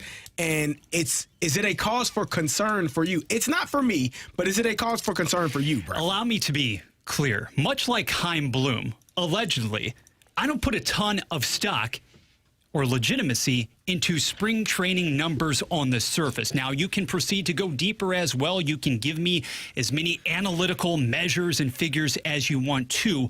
I don't fundamentally care about matters such as batting average, about barrel rate, any of those things until you're into the later portion, frankly, of May, June. And if you are well below the Mendoza line, then okay, that's a problem. We need to stop and have a conversation. But what troubles me just a tad about this latest development, guys, is that A, it is Jordan Walker, and B, we are talking about going back into the lab, okay, for, I don't know, the 15th time already during his tenure with the organization. So much was made coming into this season in the early portion, Marshy, of spring training, specifically about Jordan Walker. Look at the measurables, look at the physique, look at the weight, talk about the mental approach as well. Everything, for the first time, it's really aligning, it's coming up aces, and his own skipper, Ollie Marmol, assessed, talked about as much.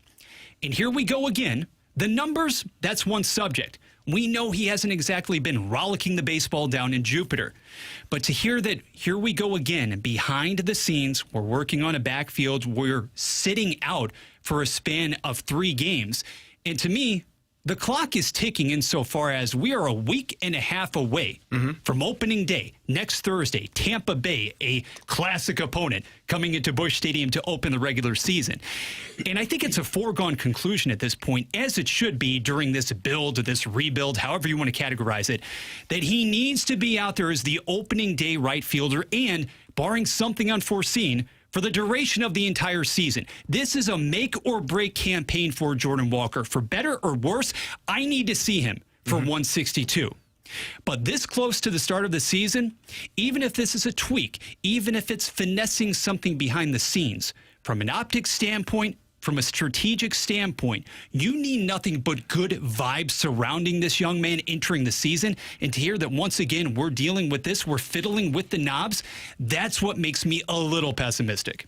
Yeah, it seems like they're trying to do everything that they can to make sure that they get some semblance of success out of this player. He's been such a hot button topic over the last few years. I agree with you. This is the year for Jordan Walker, because Chaim Bloom is here now. We know that there's other players within this organization that will try to make their mark on this franchise. And I don't know how much longer you can keep running this guy out there if he's going to continue to do the same thing over and over again. You need to see some progress. This does not sound good at all. It is spring training, though, so I am willing to, I don't want to say let it slide by any means, but if there is no progress shown in the regular season, I'd say for the first couple of months, that is, I'll even say the first month, I am really going to be just ticked off at the whole situation because he needs to figure it out. Bottom line, he needs to figure it out. So going to the hitting lab in spring training and not playing for a few days, like this is spring training. You should just be getting reps. So it's concerning. I think I look at it, and I was telling Bradford this the other day, or earlier today, actually. For me, the strikeouts, if I'm looking at the strikeouts and where they are, when we talk about Jordan Walker, we tend to talk about him doing what? Chasing the pitch outside and away. So the strikeouts that he's been, the strikeouts that he's been having have not been on that pitch. He's actually having, I guess, pretty good plate discipline in terms of not swinging at balls outside of the zone. But the pitching that he's facing may have found another hole in his swing. So the thing about being a professional athlete or being any collegiate athlete, whatever level you are, you're always trying to add to your game. And I think for him, because people are so tuned into how he's performing night in and night out, day in and day out, I think right now it's probably a lot on him. He's not chasing those pitches out of the zone and striking out. I was telling Bradford last week when he was striking out, he was up and in. And I'm looking at the last game that he played against the New York Mets. There were a few pitches right down the middle that he's swinging and missing or that he's staring at. So when you correct one thing, the pitchers correct it as well. They start attacking other things. They say, okay, you're not going to chase that pitch low and away. You're no longer swinging at that. You found the plate discipline there. Let's see if you have plate discipline in other areas. And right now, I think he probably focused so much on that pitch specifically that he's being attacked in other areas, and it's now showing up. And that is a problem because you are a big league player. You have to correct it, and you can't take pitches right down the heart of the plate. Those are pitches you should be driving and hitting really, really far and hitting really hard. But for me, the concerning part, the best part about this process is that he's not swinging at those pitches that were killing him all last season and the year before. Well, and to your point, one thing that is beneficial is how receptive he is to what is taking place right now. He has to be. Now he does. Well, that is true. He literally has to be, but he also, maybe wouldn't be receptive to it. In the past, yeah. I think that him being receptive to, going to the lab and making sure that he can fix what he needs to fix, I do find that to be beneficial. Again, this is spring training. This is when you sort of work the kinks out, make sure everything's fine-tuned. But once the regular season starts, if this is something that continues to linger, we're going to have an issue. And, Carey, I'll give you just a bit of a counter to that point because it's all about recognition. It boils down to, frankly, for me, pitch recognition. Whether you're talking about, it's nice on one hand that he hasn't consistently been chasing the outside slider to the same degree. I don't really care that he's only hitting 200 in spring training. I do care that he's still striking out 1/3 of the time, 11 strikeouts over 30 plate appearances. And so I'm left to wonder, if it's not the slider, then we're talking about high, hard stuff up and in. It comes down to pitch recognition and what fundamentally is preventing a Jordan Walker from being able to adjust at the clip that so many people are desiring here. Because ultimately, Carey, we talked about this, it is going to be what allows him to thrive or to sink at the major league level. If you are constantly going back into the lab, and the biggest predicament for me here is, how many times, one, has this occurred, and two, there is this block, there is this wide gap or divide between getting the results on the backfield, being able to go through, feel optimistic about the process behind the scenes, and yet not once for an extended period of time have we seen this translate in major league action. That's the troubling thing. And to hear this basically on the eve of regular season action hasn't happened this spring either. Well, it's still time, Bradford. Yeah. You're positive, man. I know you are. You're a Mizzou fan. You got to be positive. Speaking of Mizzou, the brackets are out, and you can get signed up to play in this year's Bracket Madness Pick'em Challenge right now at 101ESPN.com. It's free to enter, and this year's top scorer will take home a $250 Amazon gift card and a 101 prize pack. See the contest rules and get signed up to play in the Bracket Madness now at 101ESPN. ESPN.com. Bracket Madness is refreshed by Bud Light. Easy to drink, easy to enjoy, and we will have some March Madness entrance survey when we come back. Talk about who are our favorite number one picks, which 1 to 4 seed is likely to be upset, and we'll talk about it all next on the Fast Lane.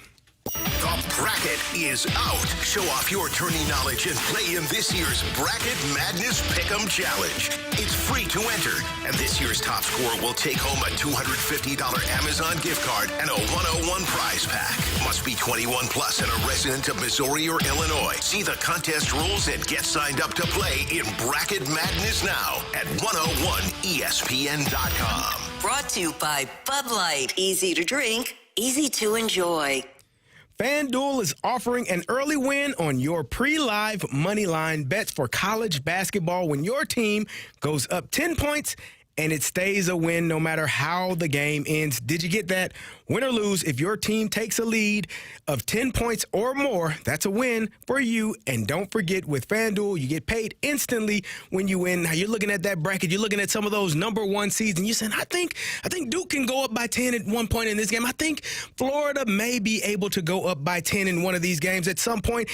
All you have to do is visit FanDuel.com/local to get started. And as I said, when you win with FanDuel, you'll get paid instantly. Just visit FanDuel.com/local. Bet the bracket with FanDuel now. Must be 21 plus and present in Missouri. Opt-in required. Tokens are non-withdrawable. Restrictions apply, including token expiration, market requirements, and max wager amount. See terms at sportsbook.fanduel.com. Gambling problem? Call 1-800-GAMBLER.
The Blues play on 101 ESPN. Big save on one end.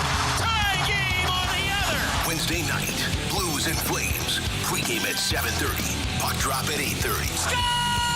He tucks it in with a great move. This is your exclusive home for Blues hockey. 101 ESPN. 101 ESPN Sports Center. Billikens to battle Bulldogs Thursday night. Good afternoon. I'm Bradford Bruns. This SportsCenter update is brought to you by Universal Windows Direct. The NCAA Men's Tournament will technically get underway tomorrow with first four action. However, Thursday night in the 8 o'clock hour, both SLU and Illinois will tip off. St. Louis University, as the number 9 seed, will be taking on Georgia in the Midwest region, whereas Illinois is going to be taking on the 14th seeded Penn squad. That too happening on Thursday night in the South region. Meanwhile, about 24 hours after that, Mizzou, as the 10th seed, will match up against Miami at Enterprise Center. The final contest of the day, tentatively scheduled to start at 9:10 p.m. local time. Baseball today, the Cardinals off in spring training action. The same goes for the Note. St. Louis will travel to Calgary for a Wednesday night affair. Puck drop happening at 8:30. Pregame at 7:30 right here on your home for the Blues. 101 ESPN. The SportsCenter update has been brought to you by Universal Windows Direct. Don't slow down. You're in the fast lane on 101 ESPN.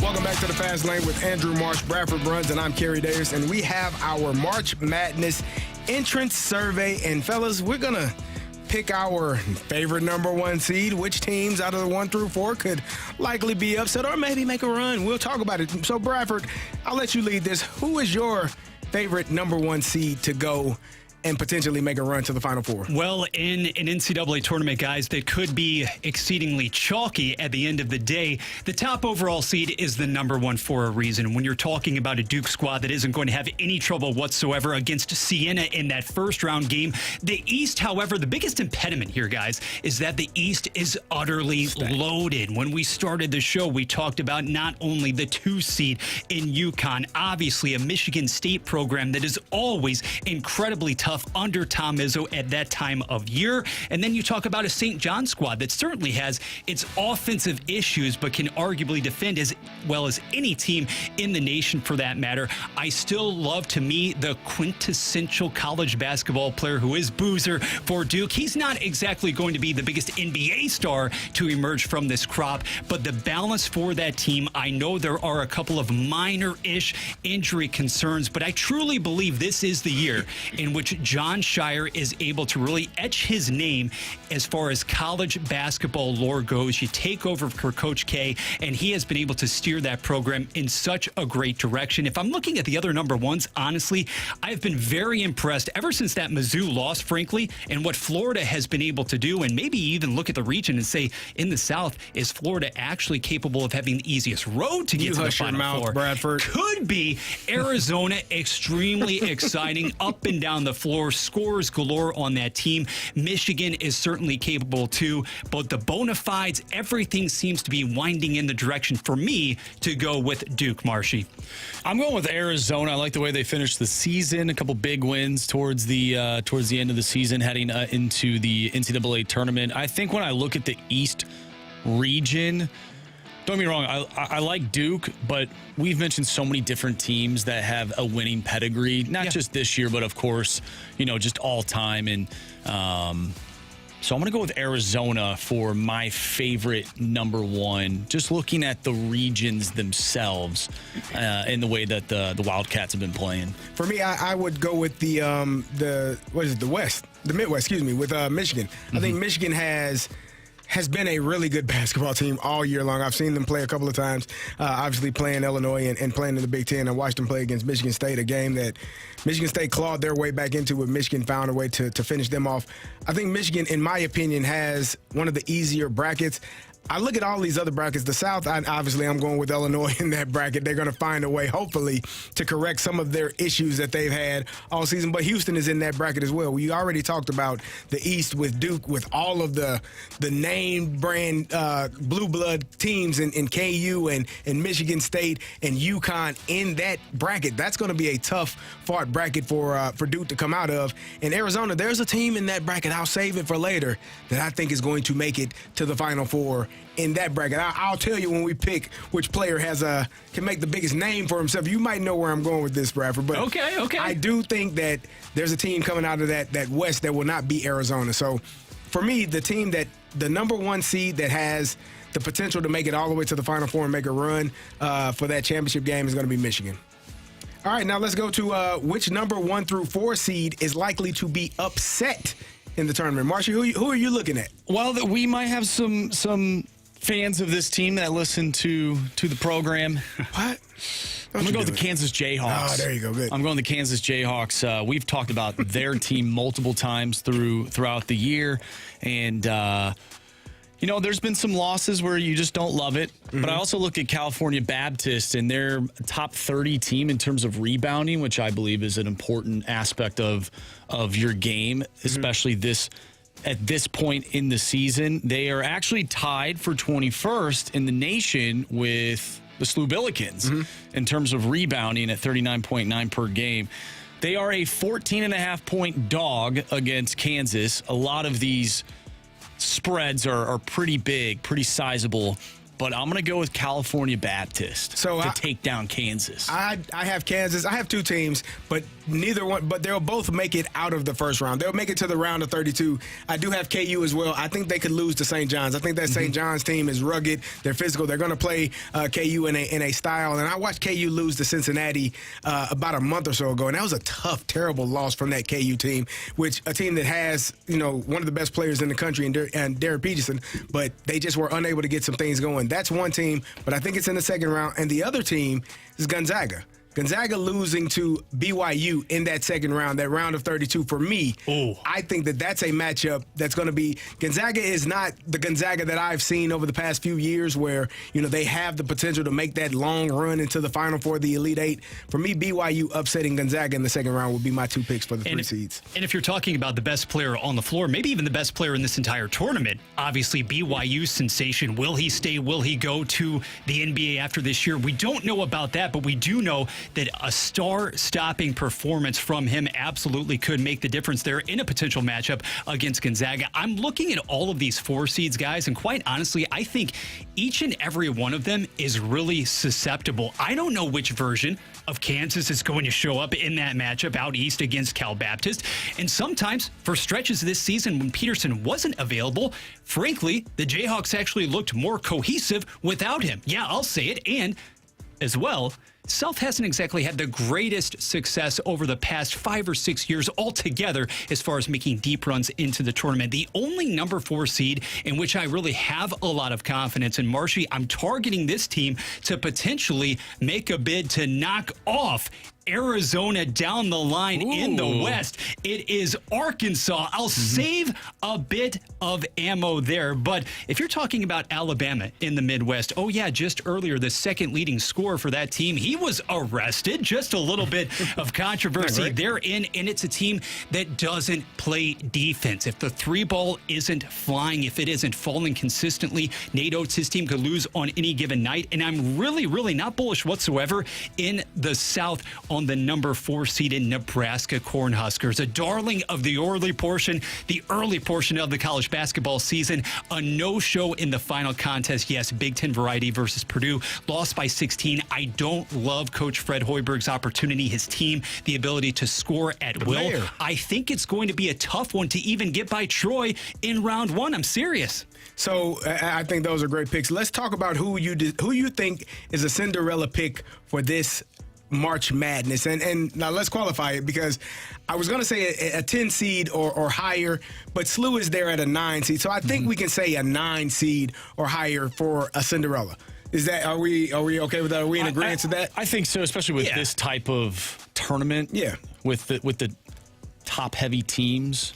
Okay. I think it flips every year depending on what the field looks like, Right. but I think a 9 would be good to cap it off at. I'm going to start it off. I'll go with a team that probably hasn't been seen, but could make it to the Sweet 16. And I think it would be a Cinderella-esque performance. I'm going to go with Tennessee State. I like it. Over Iowa State in the first round, and then potentially playing Kentucky. That Kentucky team, they are always young. They are always good. And then sometimes I know Zoosh, I think, is a Kentucky fan. Zoosh, sorry for you. But Tennessee taking on Kentucky in that second round of 32, and advancing to the Sweet 16. For me, that's a Cinderella type story for 15 over a 2, and then making it to the Sweet 16. Oh, Kentucky is gettable despite what happened to those Tigers, late last week. Carey, I am looking at the Midwest side of the bracket, and one I'm tempted by in the event that Miami of Ohio gets through the first 4. Coverage, we'll have that tomorrow night on 101 ESPN. Is it going to be Miami of Ohio? Is it going to be SMU? Tennessee, having watched that team earlier this season in Columbia, it is not exactly the most comprehensive, the most gifted as far as both ends of the floor. I think that is a matchup, honestly, out of which Miami of Ohio potentially could prevail, and even more so, to me, the bottom half of that bracket, if you're looking at Philadelphia specifically, on March 20th.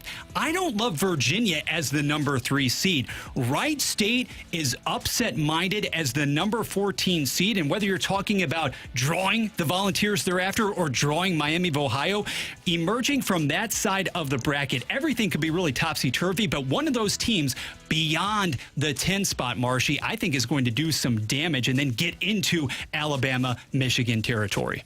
So the team that I have picked, and I went back and forth on this because I don't really want Carey to get upset, but I can't help but mention this team. And Bradford, we did mention this pre-show meeting. We talked about this matchup in particular, but I look at an 11-seeded VCU who has played good basketball over the last month, taking on a North Carolina team. North Carolina is a 2.5-point favorite. I think VCU moves on, and then next thing you know, you take on an Illinois team, assuming that they'll beat Penn. Oh, boy. In the round of 32, a program that has dropped the ball over the last X amount of years. Shameful, Marshall. That could be a team that makes a Cinderella run, at least to the Sweet 16, in which maybe they play Houston. Carey, do you have reservations about UNC? We know that there's an injury issue there, too. We owe them. So if they make it to the second round, we take it back to 2004. We owe them a little bit. We'll go through this last one real quickly. Right on from my VCU pick. There's a clock. There's a clock. The last one we have, which player will make a name for himself this tournament? And I got one player who is, this kid can ball. He is a freshman. They won the SEC tournament. He averaged 30 points a game. I watched him put up 49 against Alabama in an overtime loss, and that is Darius Acuff Jr. To me, this is the player that is going to let the entire country know who he is, and that's why I said I didn't think Arizona would come out of the West.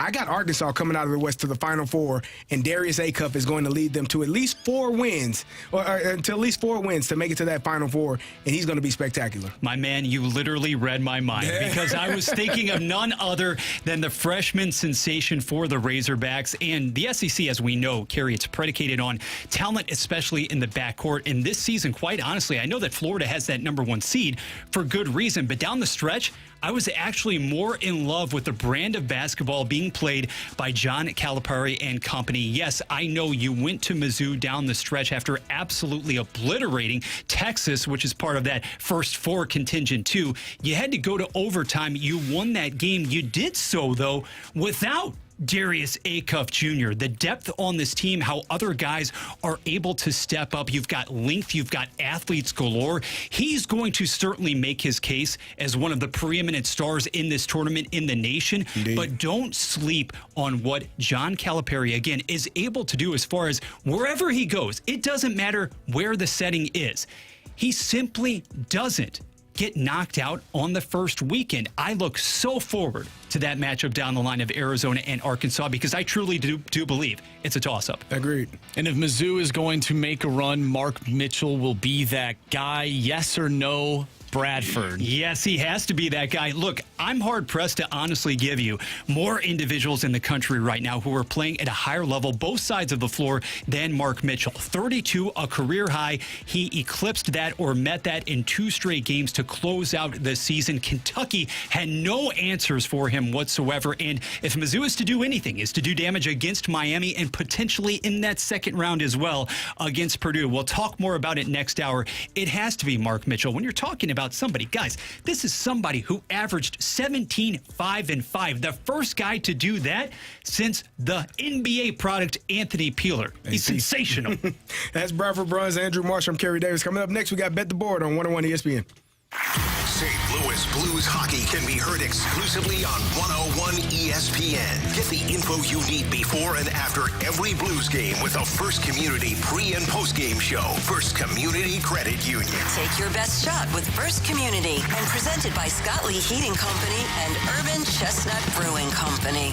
It is that time of year again. You've got the March Madness, all sorts of craziness going on. That means there's no better time to start betting using your Circa Sports app. Get to the App Store or the Google Play Store. You find that white Circa Sports logo. You click on that, and you are up and running.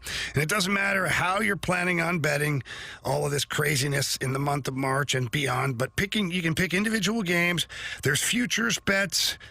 There's obviously the bracket. There's props on your favorite players and more. Circa Sports has you covered, no matter what you're looking to do. And remember, Circa Sports, it's not just sports betting. It's sports betting the way it should be. High betting limits, player-friendly pricing, and exceptional customer service. And Circa Sports, they want to see you win. They're not going to cut you off, cap you, or limit you in any way. No, they're going to let you keep going because they celebrate the winners. So please, for any more information, visit circasports.com, or remember, download that Circa Sports app today. Click on that white logo and start having a lot of fun with my friends over at Circa Sports. Must be 21 or older. Gambling problem? Call 1-800-GAMBLER.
This is the Fast Lane on 101 ESPN.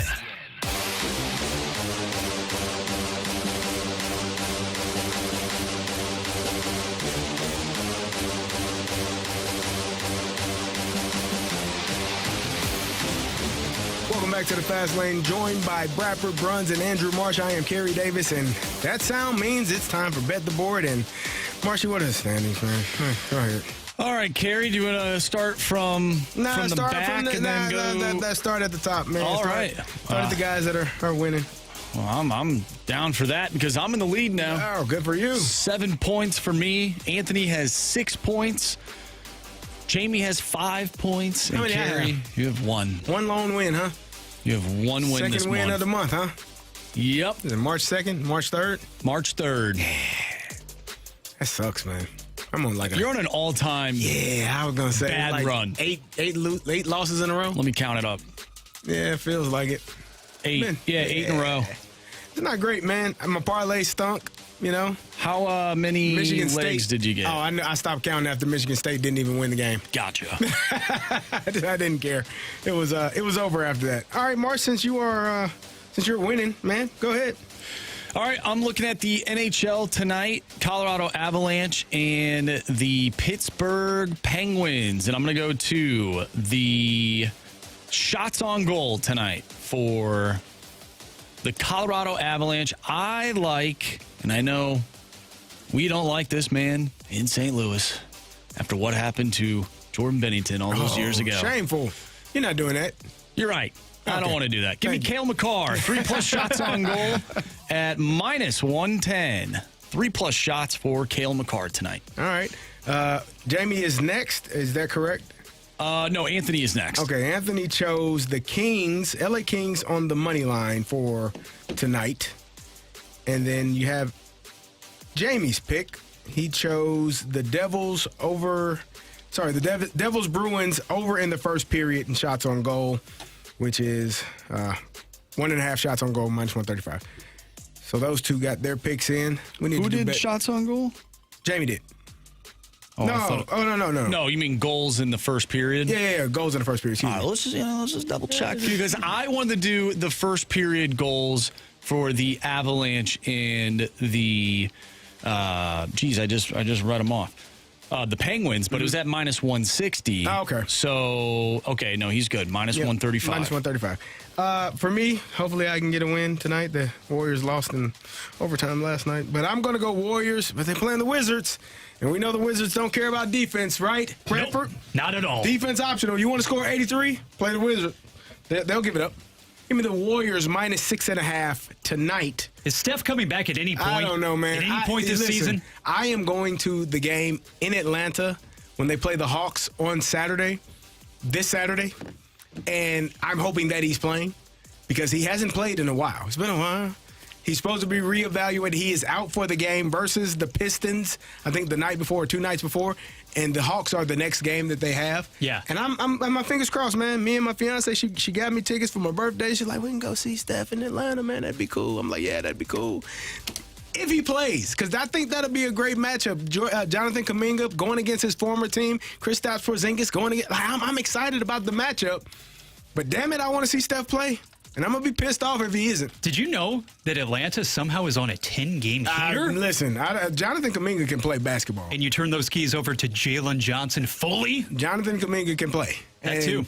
That fact that he wasn't getting the opportunity in Golden State, sometimes you need a new change of scenery, and it seems as though he's gotten it. So we'll see how well that matchup goes, and I hope Steph is playing because I'm going to be so mad if he isn't. If only you were there on Magic City night. Oh, wait, that didn't come to pass.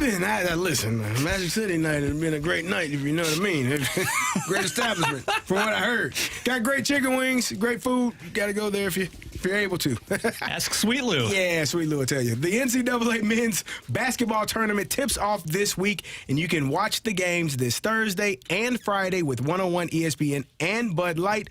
This Thursday, join BK and Ferrario from 11 a.m. to 2 p.m., and then the Fast Lane from 2 p.m. to 6 p.m., broadcasting live from Helen Fitzgerald's. Then on Friday, you can join both shows as they broadcast live from Ray's Sports House in Soulard.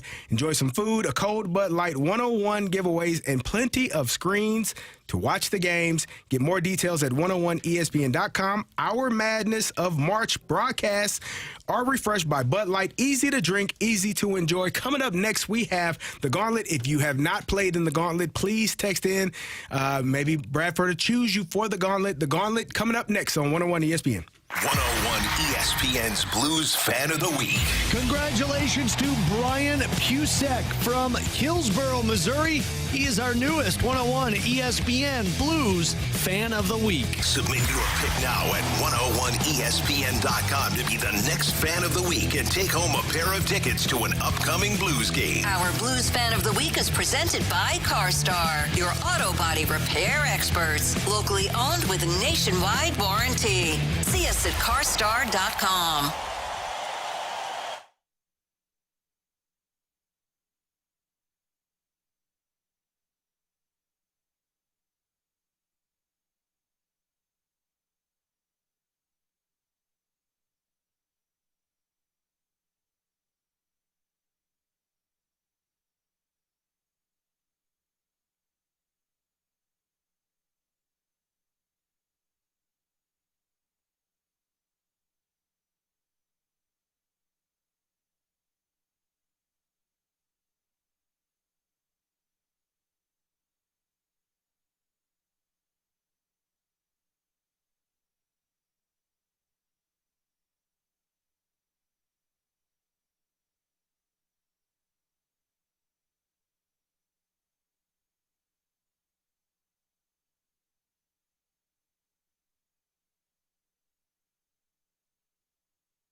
WXOS HD1 East St. Louis, 101 ESPN is driven by Brown and Krugman Law Firm.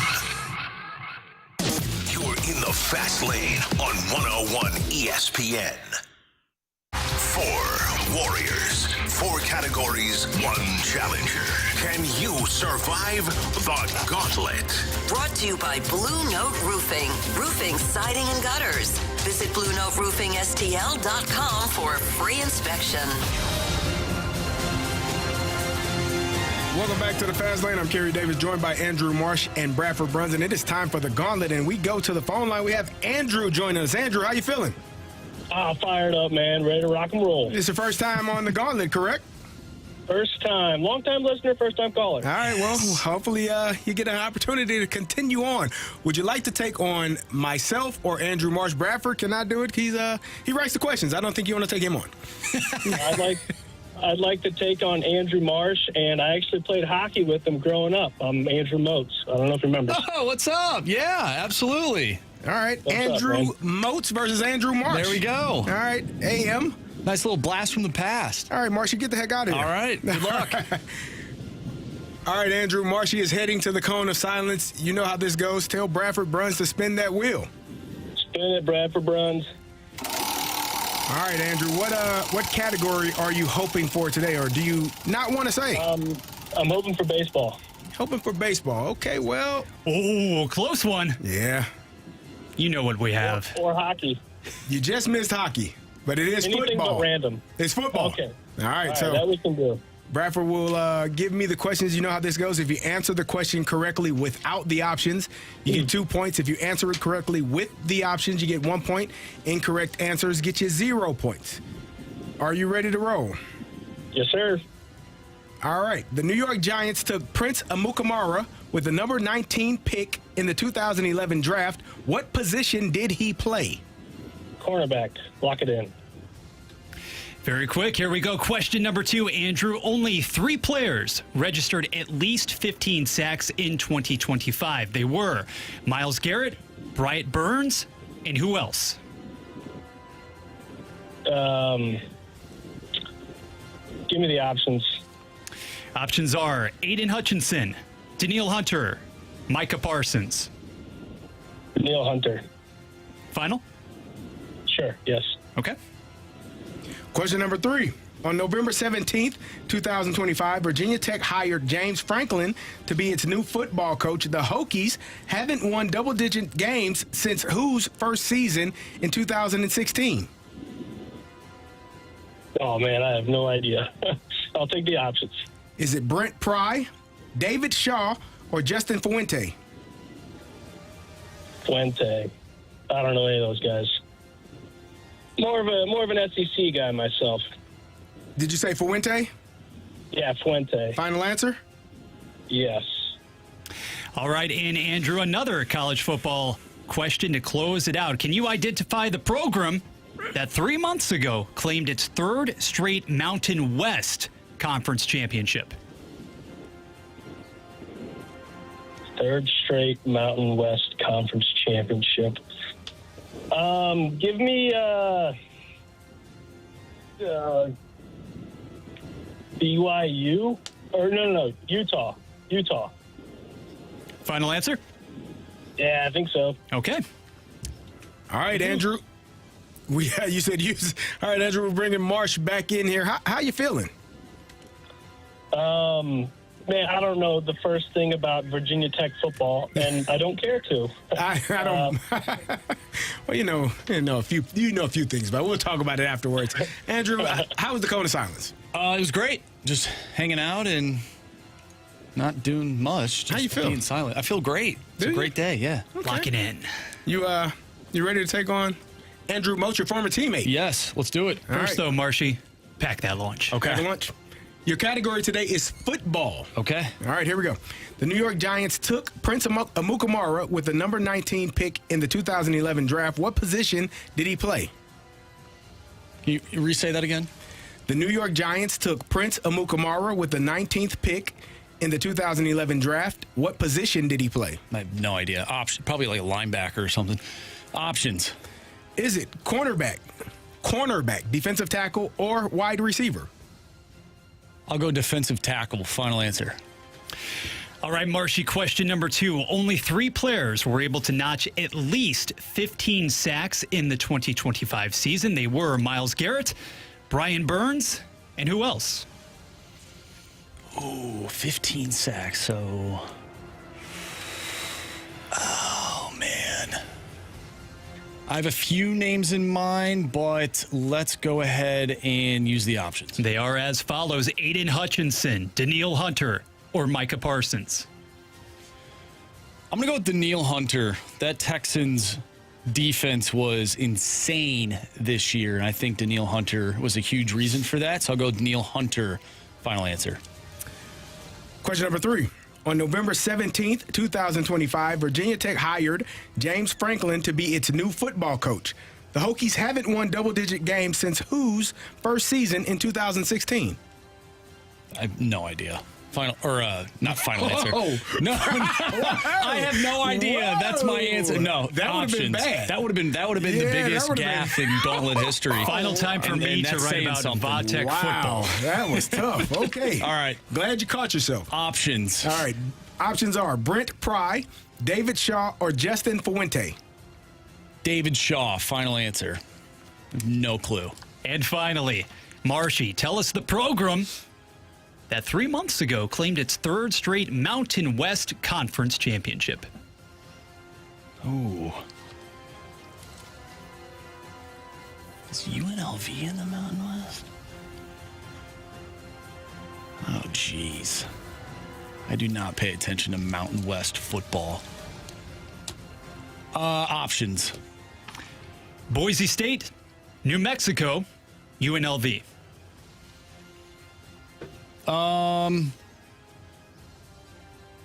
Wait a minute. I think it's Boise State. Because if I remember correctly, there was a lot of Notre Dame fans that were basically like, oh, we beat a team, or like this team that we beat a conference champion. I think it's Boise State. Final answer. All right. Whew. Let's go here. Let's start with question number 1. We'll jump around a little bit. Question number 1. The New York Giants took Prince Amukamara with the number 19 pick in the 2011 draft. What position did he play? Andrew Moats, without the options, said cornerback. Oh, nice. Marshy took the options. He said defensive tackle. Correct answer is. After a storied career at Nebraska at this position, he went on to play for the Giants at cornerback. Andrew, the other Andrew, is up 2-0 versus Marshy. Oh. Let's go to question number 4. Identify the program that 3 months ago claimed its third straight Mountain West Conference championship. Andrew, without the options, said Utah, who is actually in the Big 12. Marshy said, no, Boise State. They got to be Boise State.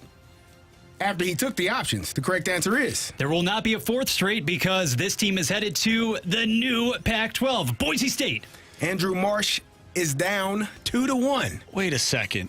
Did it say third straight? Yes. Oh, I should have known that from them being in the college football playoff last year. There you go. Oh, my gosh. Yeah, I listened to the question completely. Okay, I do, yeah. Sorry, Marshy. It's all right. At least I got 1 point.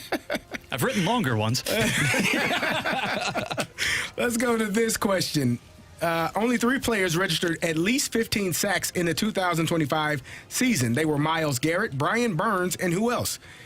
Andrew Moats took the options. He said Daniil Hunter. Marshy took the options. He said Daniil Hunter. Answer was? Aiden Hutchinson had 14 and a half, 2 for 2, Daniil Hunter. Nice. Good Both job. of you got it correct. You both needed the options. Andrew Moats is up 3-2 over Andrew Marsh. Comes down to this question. On November 17th, 2025, Virginia Tech hired James Franklin to be its new football coach. The Hokies haven't won double-digit games since whose first season in 2016? Andrew Moat says, I don't know nothing about no Virginia Tech football. Give me some SEC ball. I guess Justin Fuente. Marshy said, I don't know nothing about Virginia Tech football. Give me David Shaw. If it's David Shaw, we have a walk-off. If it's Justin Fuente, Andrew Moats wins 4-2. If it's Brent Pry, Andrew Moats wins 3-2. You need David Shaw to be the answer, Marshy. Yeah, I do. The correct answer is David Shaw won 10 games at Stanford, had some good seasons, but it's Justin Fuente. Ah! Andrew Moats. You have chosen wisely. Got you 4-2 today, Marshall. You may not have known your Virginia Tech football, Andrew, but you got it right, and that helped you. Good job today. Let's go. Let's go. The better Andrew won today. Oh, man. You must not be a really good guy then, because Marshy only beats good guys, Andrew. Forgot about that. No, he's a good guy. He's a good guy. This is a special exception today. All right. Andrew, good job today. You will call you tomorrow around the same time. You'll be able to take on me. I don't know if Jamie will still be on. We'll see. Either me or Jamie, so we'll go from there. We'll see about it tomorrow. Thank you. I will say Friday night, just like my Mizzou Tigers, survive in advance. Whoa. There you go. Good job. Good job, Andrew. Thanks, fellas. Marshy, that was tough. I'm glad you're in here, Bradford. I'm here. Because you can see Give it kind to of me. The frustration that just spews around this studio when we go through some of these gauntlet questions. That's true. I ain't mad at you, though. Okay, granted, football, though. Now, if I had been here for random, that's bad. Oh, my. Hell hath no fury. Like you guys on those days. And I get it. I get it. Well, Marshy will... I should have just said final answer on the I don't know. That would have been It would have been the same outcome. That's hilarious. Marshy will be in the corner for the next penalty box for the next segment, which will be which of the three local teams can flip the switch during the NCAA tournament. We got some options here. Which one of our programs, Bradford's, mine, Marshy, we'll give you SLU. Sure. You take SLU. Yeah. Which one of the programs can flip the switch and make a run during the tournament this month? We'll talk about it next on the Fast Lane. Stupiracy. It's the podcast where stupidity and conspiracy collide. And in our latest episode, Rizzuto and I take on a question so ridiculous it has somehow survived the internet's fact-checking era. Is Nicolas Cage a vampire? Stupiracy Season 2 is out now, including our latest episode examining the career choices, personal mythology, and strange coincidences that keep fueling the conspiracy. Is Nicolas Cage a vampire?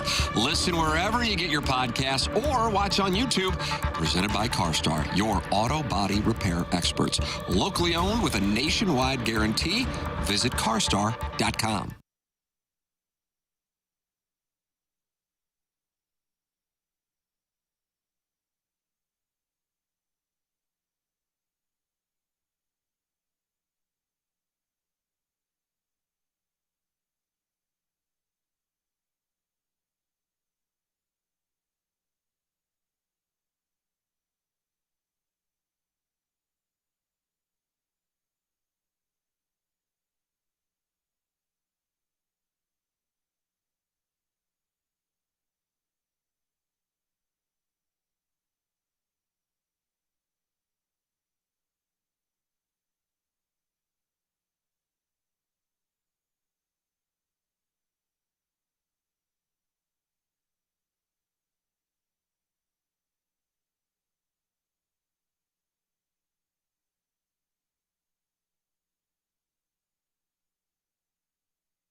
former pros and one average Joe. You're listening to The Fast Lane on 101 ESPN.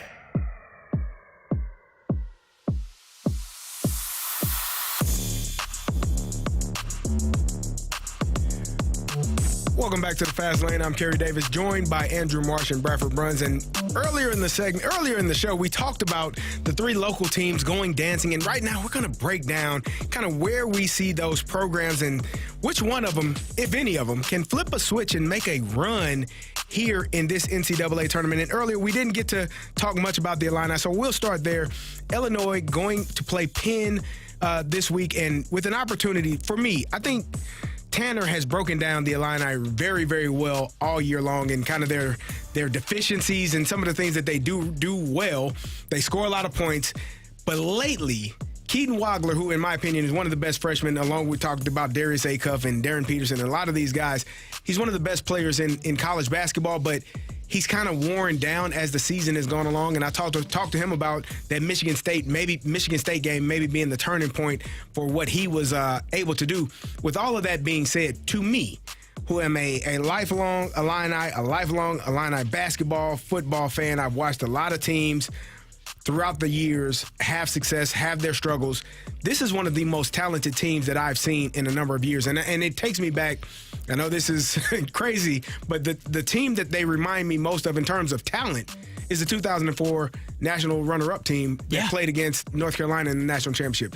They had a lot of guards. They had a lot of great players. But this team, to me, has a plethora of talent. And I know last year you had two players drafted, Will Riley and Yakachonis, drafted in the first round. You lost those two guys. But Keaton Wagler, Stojakovic, in my opinion, are both first-round draft picks.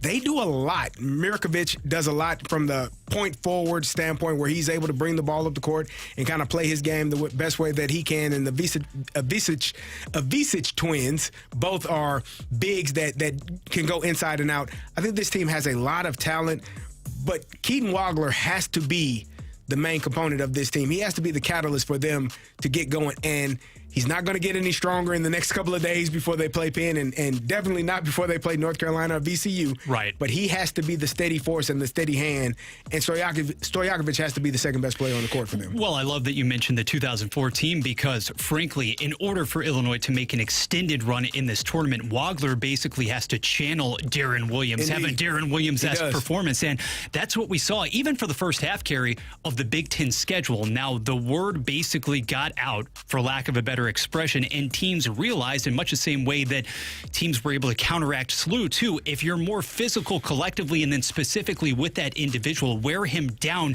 and that way in the second halves of games you're not seeing the best possible version of him. It definitely did proceed to affect Illinois' record in an adverse way down the stretch. Now, that isn't to say that in the Big Ten tournament, I didn't see good signs from both Wagler himself and certainly the team altogether to only lose to a team like Wisconsin, which is, I've said it, we've talked about this, just crossing paths. It's a tricky team. It's always a tough team. It's a nasty team. Yeah. And by the same token, it's exactly the sort of team, but not as great either as far as the team that is going to potentially run into your squad if you make it, Marshy, for that matter, into the second round, even Sweet 16 and beyond, because if you've had some trouble with teams down the stretch in Big Ten play, the biggest detriment to making a deeper run in this tournament is if you run up against a Houston, in my opinion, because maybe even more than Florida, I think the way in which Houston plays, Kelvin Sampson always is certainly mindful of trying to get brutal with the basketball, the physicality, and that is a tough matchup if it advances that far. Indeed. Marshy, are you on? Am I? Can you hear me? We can hear you. I know there's just something about this microphone. And sorry, I was confused. It's hard to hear yourself. It's hard to hear yourself back there. I have no idea. But if we're looking at these three teams, I think it's pretty safe to assume that out of the three local teams that sort of limped into the tournament, Illinois is the one that you truly trust. Is that fair to say? And I know of the three teams, of the three local teams. I'm talking about this season. We've joked about Illinois' past and whatnot, and games in which they should have won in this tournament. I'm not even going to talk about that, but I'm just talking about from this particular season. Illinois is the one team that you do trust based on their track record, their resume this season.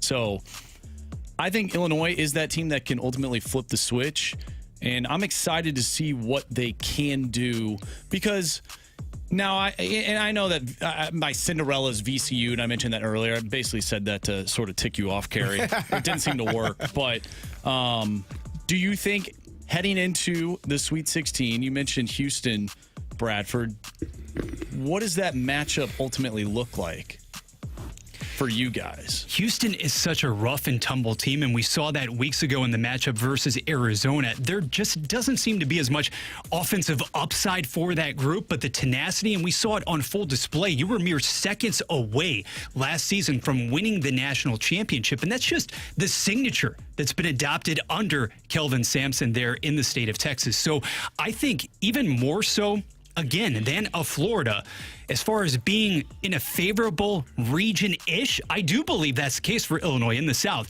But I would rather, if I were the Fighting Illini, have to potentially run into, in an ideal situation, a Florida instead of a Houston, because I think as far as advancing ultimately to the Final Four, the combination of elements there, and not to mention, yes, Florida is experienced. Florida won the national championship, for crying out loud, but having lost the majority of its best players. You could say the same for Houston, but either way, that's a tough matchup for Illinois. I just wonder, Carey, from where that secondary offensive support, where the stops, frankly, would come. The stops are what has to happen. This is so unlike a Brad Underwood team in terms of, and that's what I was telling Tanner as well, I expect them to play defense and play at a high level, play with tenacity and grit. And this team is more so, we're going to score, we're going to hit threes, we're going to play offensively the right way and do everything we can. Defensively it's not optional, but it's not played at a high enough level to get stop after stop, and you're almost reliant on the other team to miss shots. So I think if they can buckle down on the defensive end and really get some stops, get rebounds, limit teams to one shot, and now you're back on offense again and give yourself more possessions, I think you do a better job of that. But for me, I still like what the Illini have, and I wouldn't be upset with the Houston matchup in that Sweet 16 round. I actually would favor it. I know Houston had a rough gauntlet of a 3-game stretch, Iowa State, Kansas, and I forget who the third team was that they lost to, but Arizona. They had a gauntlet there where they lost 3 in a row. So this Houston team is beatable if the Illini and Houston make it to that point. Next team we'll talk about is SLU. SLU is a team that I don't know how you would depict them. Did they limp in? Have they limped down the stretch figuratively and literally? If you're Robbie Avila, he's got the plantar fasciitis, kind of dealing with that injury. What are your thoughts about SLU making a run, beating Georgia, and then having to beat the number 1 team in Michigan the next game if they were to make it to the Sweet 16? Carey, I don't trust them at all right now. I hate to say it, I don't trust them at all. Yeah, I don't know if they even win the first round based on what we've witnessed over the last few weeks. I just don't, and I hate to say it, because I think SLU had a more entertaining season than Mizzou did. But I think I trust Mizzou over Miami more so than I do SLU over Georgia. The reality is that, as much as you hate to say it, SLU maxed out during the early portion of its A-10 schedule. It was playing its best brand of basketball at that time of the year when you actually want the reversal of fortune. But that's the reality. When you saw 10 or so days ago that epic loss, that blowout suffered against George Mason, for that matter, and the wheels had been falling off progressively leading up to that point.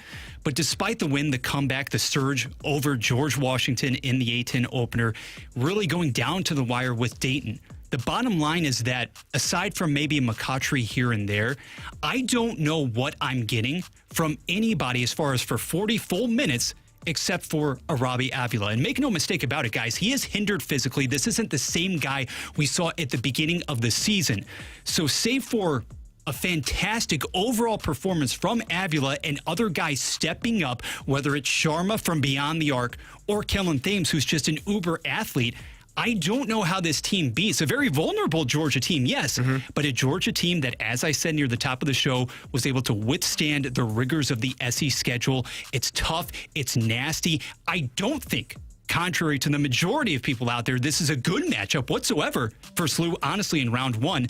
If you're able to somehow get it done, I shudder to think of what Michigan could bring.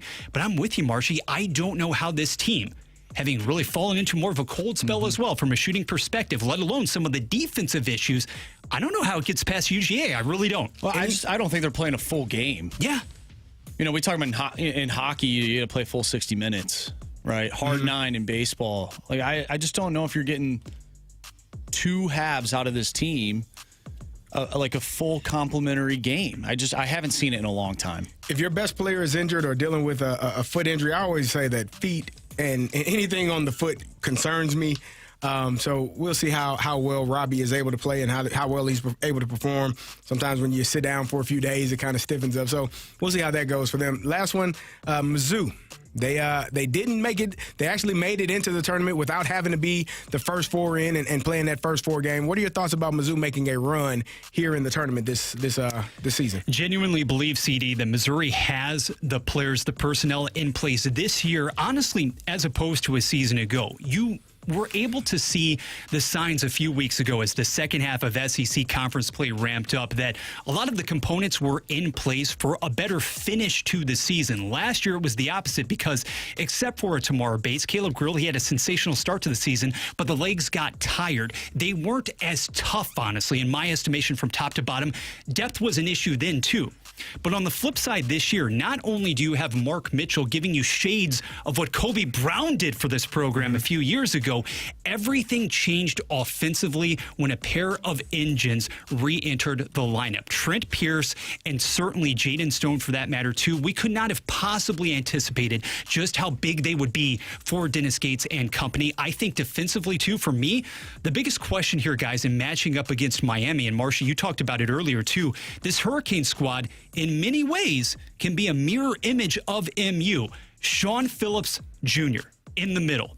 When he's able to stay in the game for Missouri, when he is not falling prey, when he is not succumbing to early foul trouble, it's a dramatically different team. Case in point, that Kentucky game that saw Missouri exit in the SEC tournament. Phillips, 3 minutes and he's out.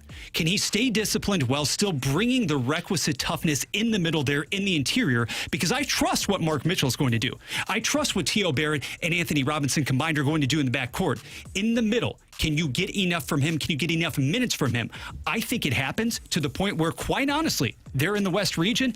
This is a team that, if everything is operating, if you're clicking on all cylinders, I really think you could, at minimum, challenge a Purdue. Same thing for Miami if you get through that first one. That's what I was going to say. And Stone and Pierce, neither of them played in that Illinois game, if I'm not mistaken. So, you add those two players, they're both second and third in points per game for the team.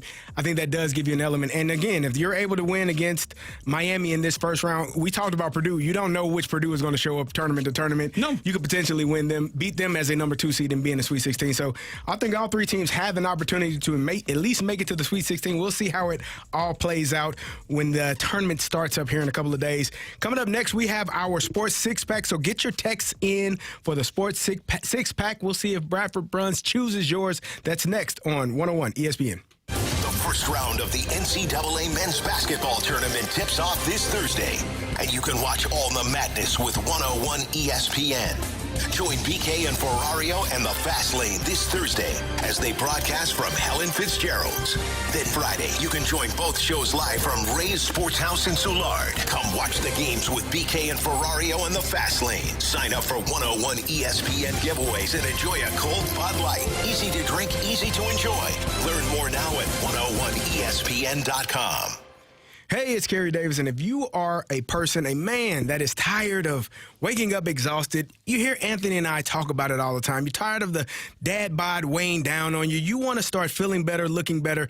You need to talk to our good friends over at Mentality. They do a fantastic job of getting you in and finding ways to get your energy levels back to where they used to be. That's where Mentality does their best job. They're not the low-T bro clinic. They are human-centered. Their mission is to figure out what's really going on with your body and your brain, and then they will get you going in the right direction. They start by listening. They run real labs with real explanations in plain English, not the terms that you don't understand. So when you walk out of there, you feel better, and eventually you will start to look better, and that's what Mentality is about. And right now, all new patient labs will be covered in your treatment plan. That's a savings of up to $250 right out of the gate with Mentality. You can reclaim the old you, the younger you with Mentality. Schedule your appointment now at lowtusa.com. That's lowtusa.com.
Missed the Blues game? Want to hear the highlights? Need player reaction? Want more analysis and opinion? It's all here on Curbside, your next day post-game podcast with the voice of the St. Louis Blues, Chris Kerber. Catch new episodes of Curbside every morning after every Blues game at 101ESPN.com or on the 101 mobile app. Curbside is presented by Bellman Automotive. For the best price on a new Buick, GMC, Chrysler, Dodge, Jeep, Ram, or a used vehicle, shop Bellman and Troy.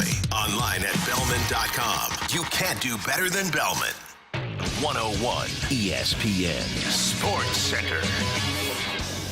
The local madness begins shortly. Good afternoon. I'm Bradford Bruns. This Sports Center update is brought to you by Saliga Heating and Cooling. The road to Indianapolis getting started on Thursday, late on Thursday evening. A pair of local outfits in action. St. Louis University taking on the 8th-seeded Georgia Bulldogs in the Midwest region, whereas Illinois, as the number 3, will take on Penn, ranked number 14 in the South Division in the 8 o'clock hour. Again, both of those games taking place. And the following day, Missouri, as the number 10 seed, will play at Enterprise Center going up against 7th-seeded Miami, Florida. That game expected to begin around 9:10 p.m. at Enterprise Center downtown. Cardinals idle today, back in action, spring training style tomorrow versus the Washington Nationals, as Dustin May is expected to be on the bump. This Sports Center update was brought to you by Saliga Heating and Cooling, a Daikin heating and air conditioning dealer. Buckle up. This is the Fast Lane on 101 ESPN. I have a question. It's time for the Fast Lane to answer your sports questions. I want to ask you a bunch of questions, and I want to have them answered immediately. Asking me all these weird questions. Answer the question. Answer the question. Answer me! Refreshed by Urban Chestnut. Urban Chestnut Swickle Light Premium Light Beer. Live your lifestyle, St. Louis.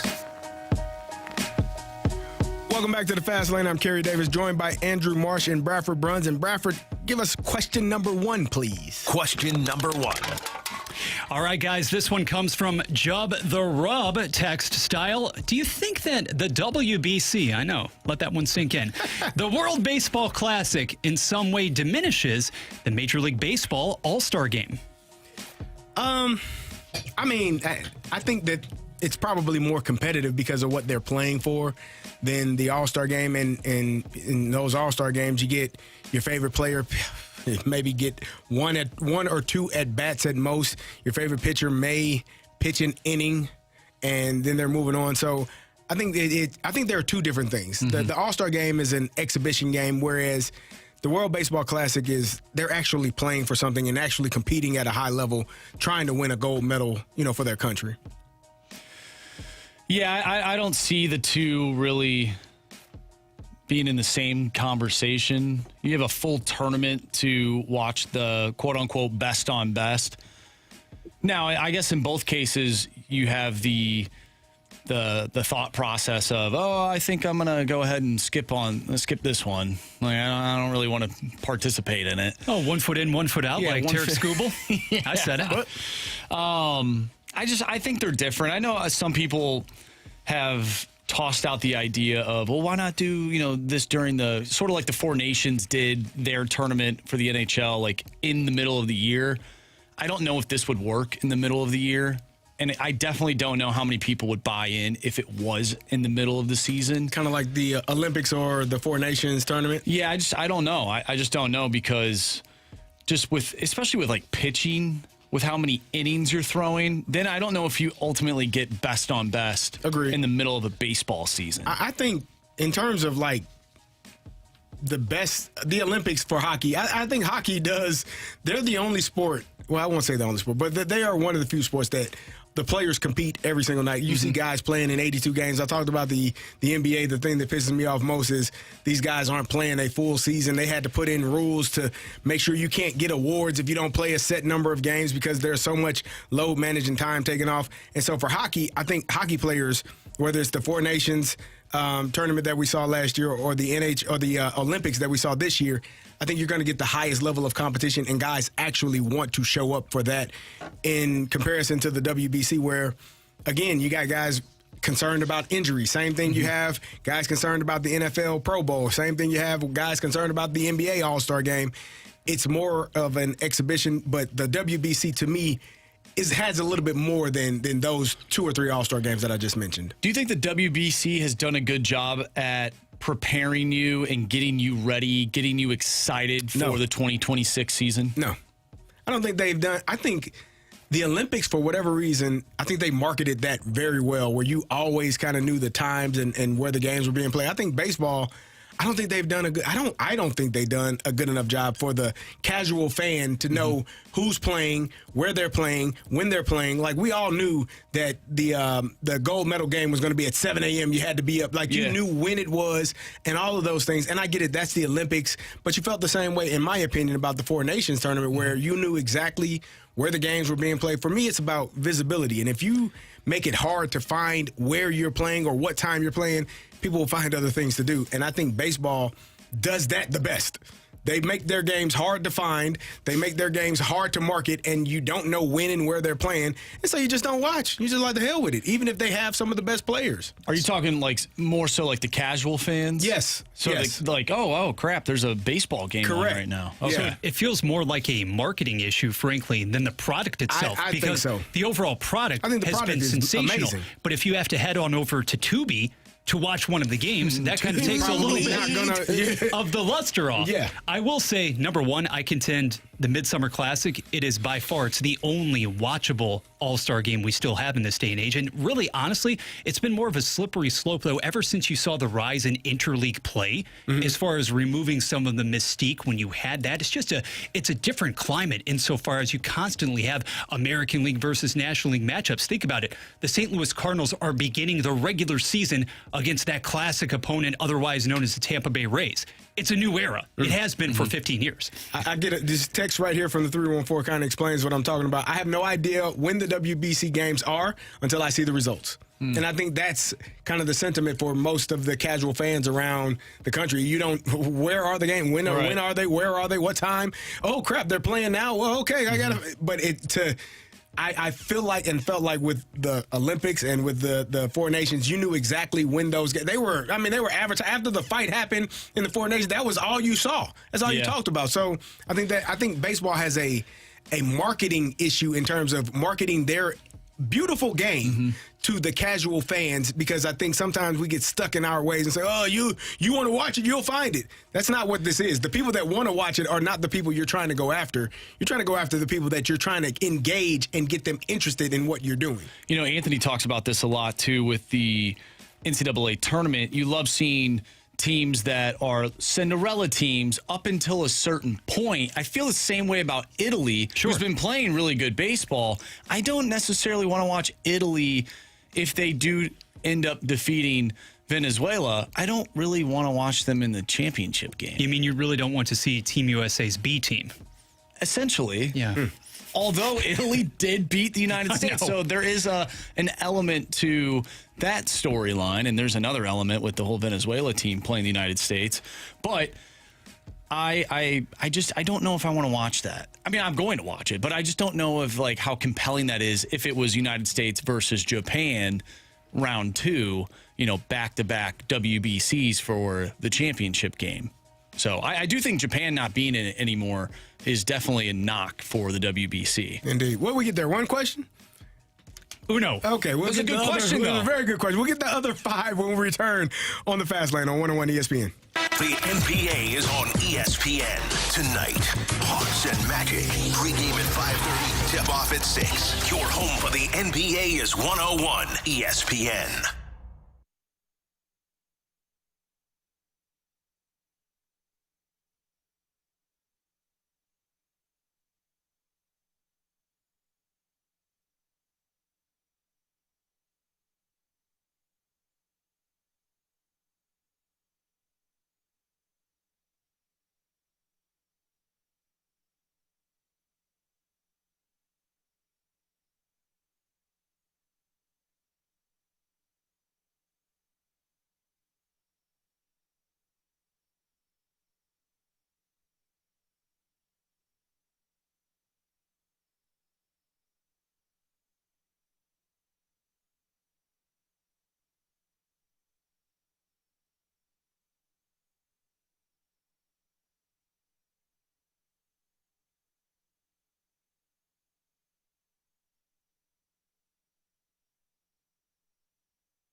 yourself in. You're in the Fast Lane on 101 ESPN.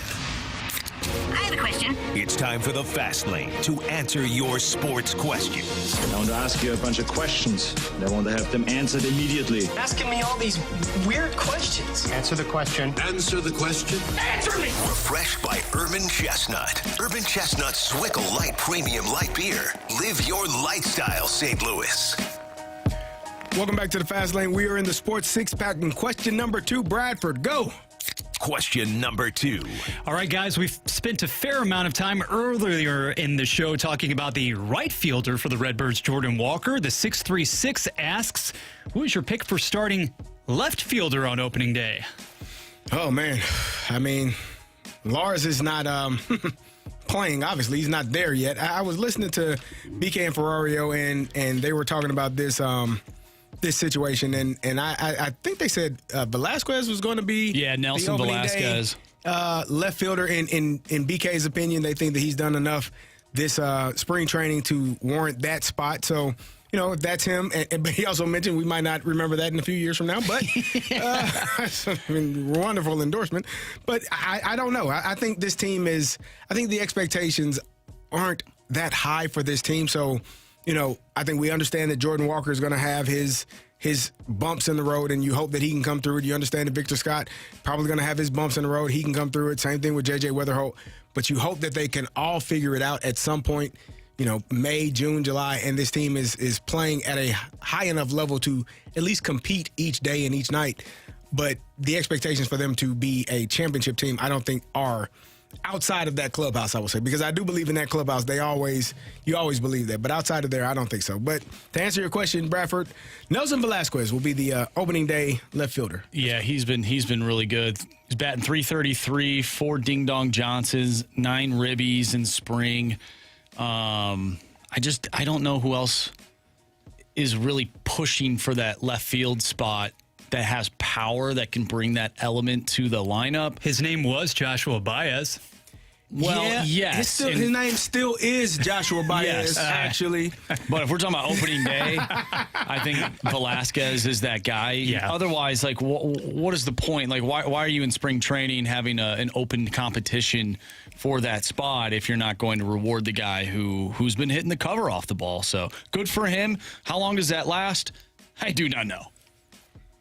Question number 3.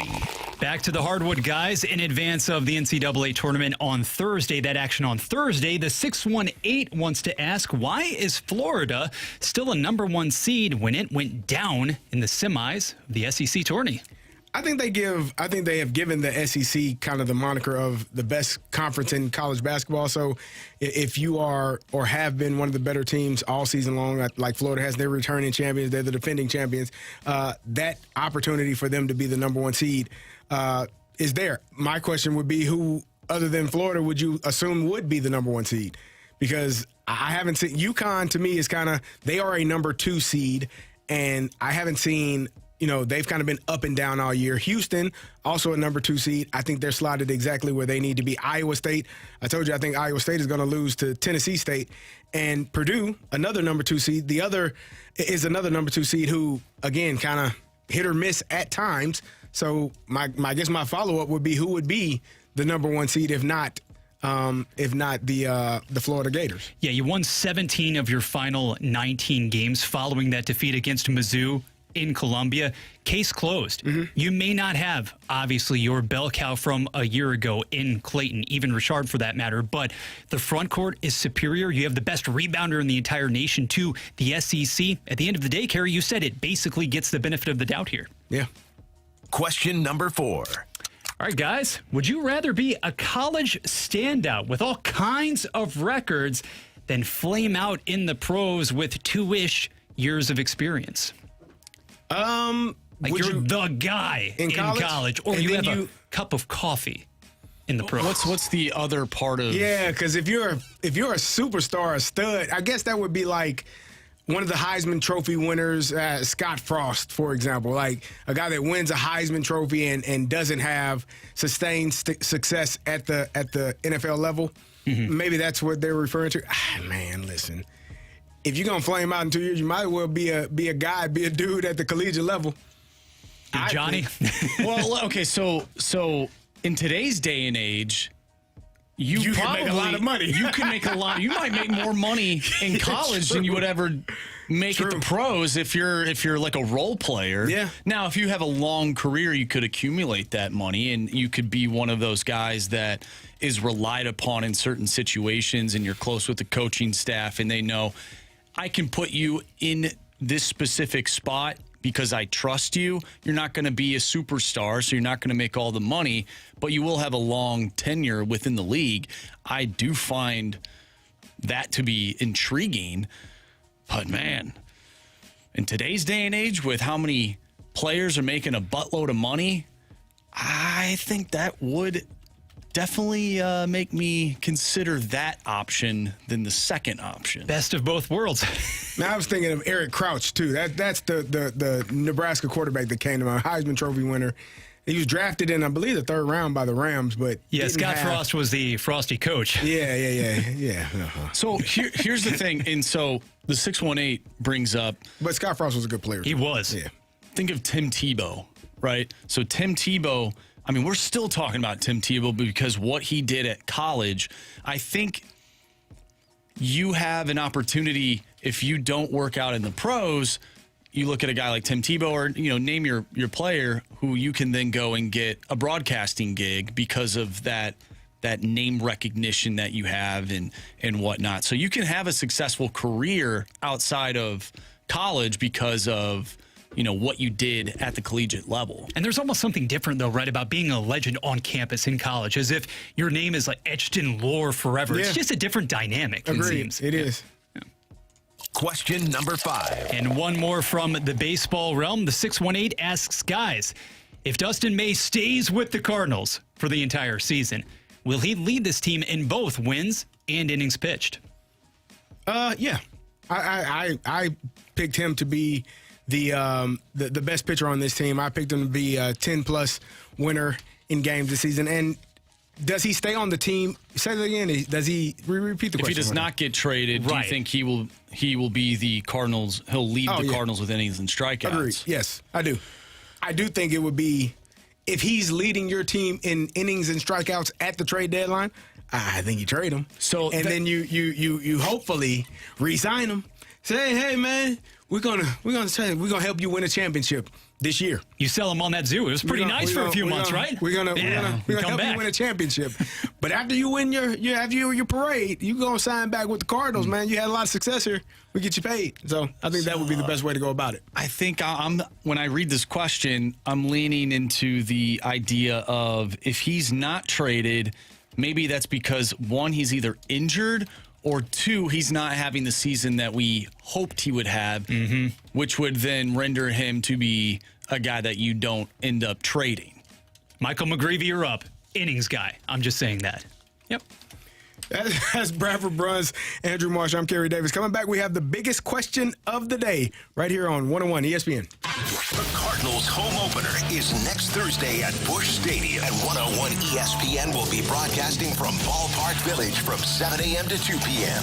Opening day is finally here, and we'll be set up just steps away from Busch Stadium with the morning after and BK and Ferrario live from Ballpark Village. Our Cardinals opening day coverage is refreshed by Budweiser.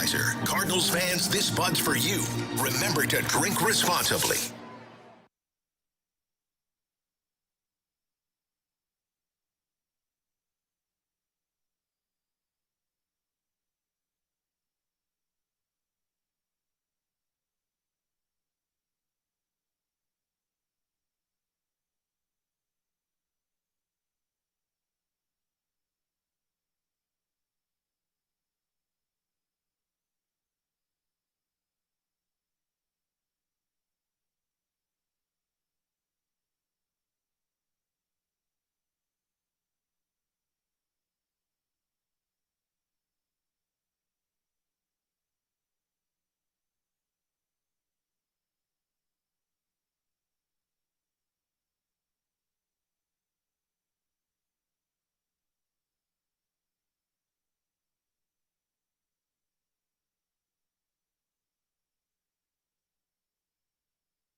WXOS, WXOS HD1 East St. Louis. 101 ESPN is driven by Auto Centers Nissan, home of the lifetime warranty and 30-day return. Don't slow down. You're in the fast lane on 101 ESPN. It's time for the Fast Lane's biggest question of the day. Presented by Banner Construction, the experts in James Hardy siding.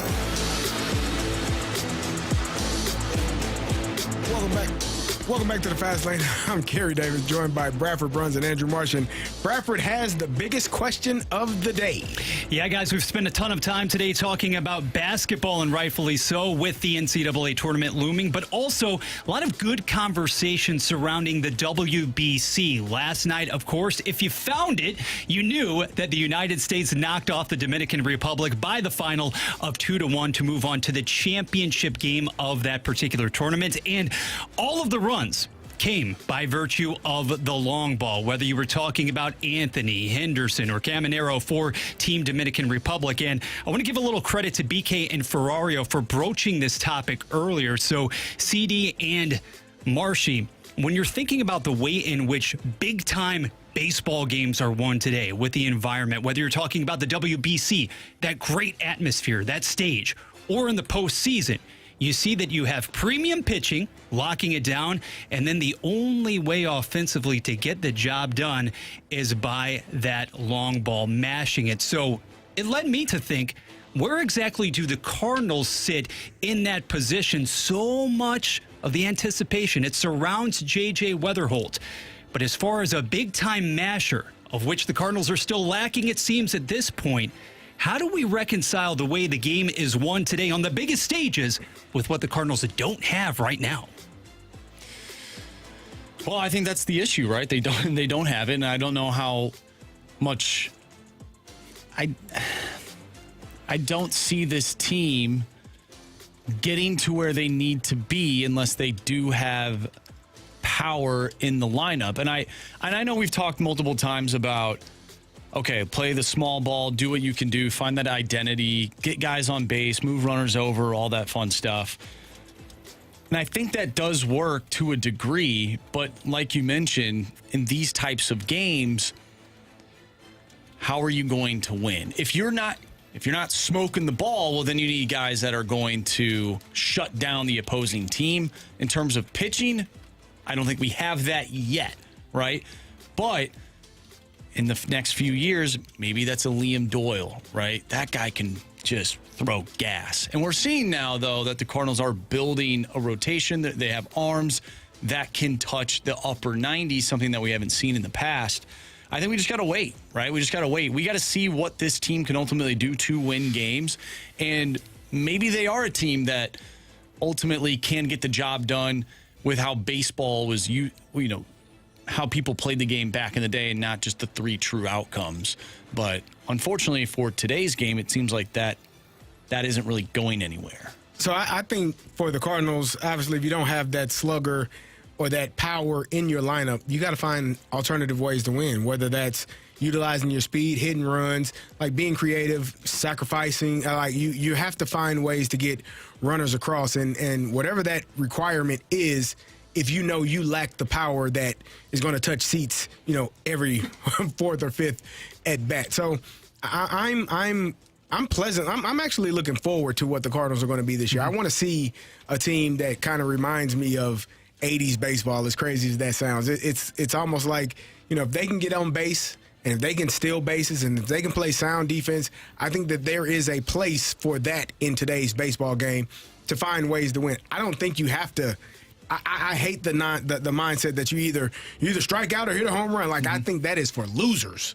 I know it gets people paid, but I think that's a loser mindset because advancing a runner still has, a lot of quality in this game. So for me, I'm interested to see how they approach these games and how they approach games if they are close in some of these games. So I will say the best way to get to a pitcher is to work counts, right? You have guys that take walks, that get that pitcher out of the game, get to the other team's bullpen.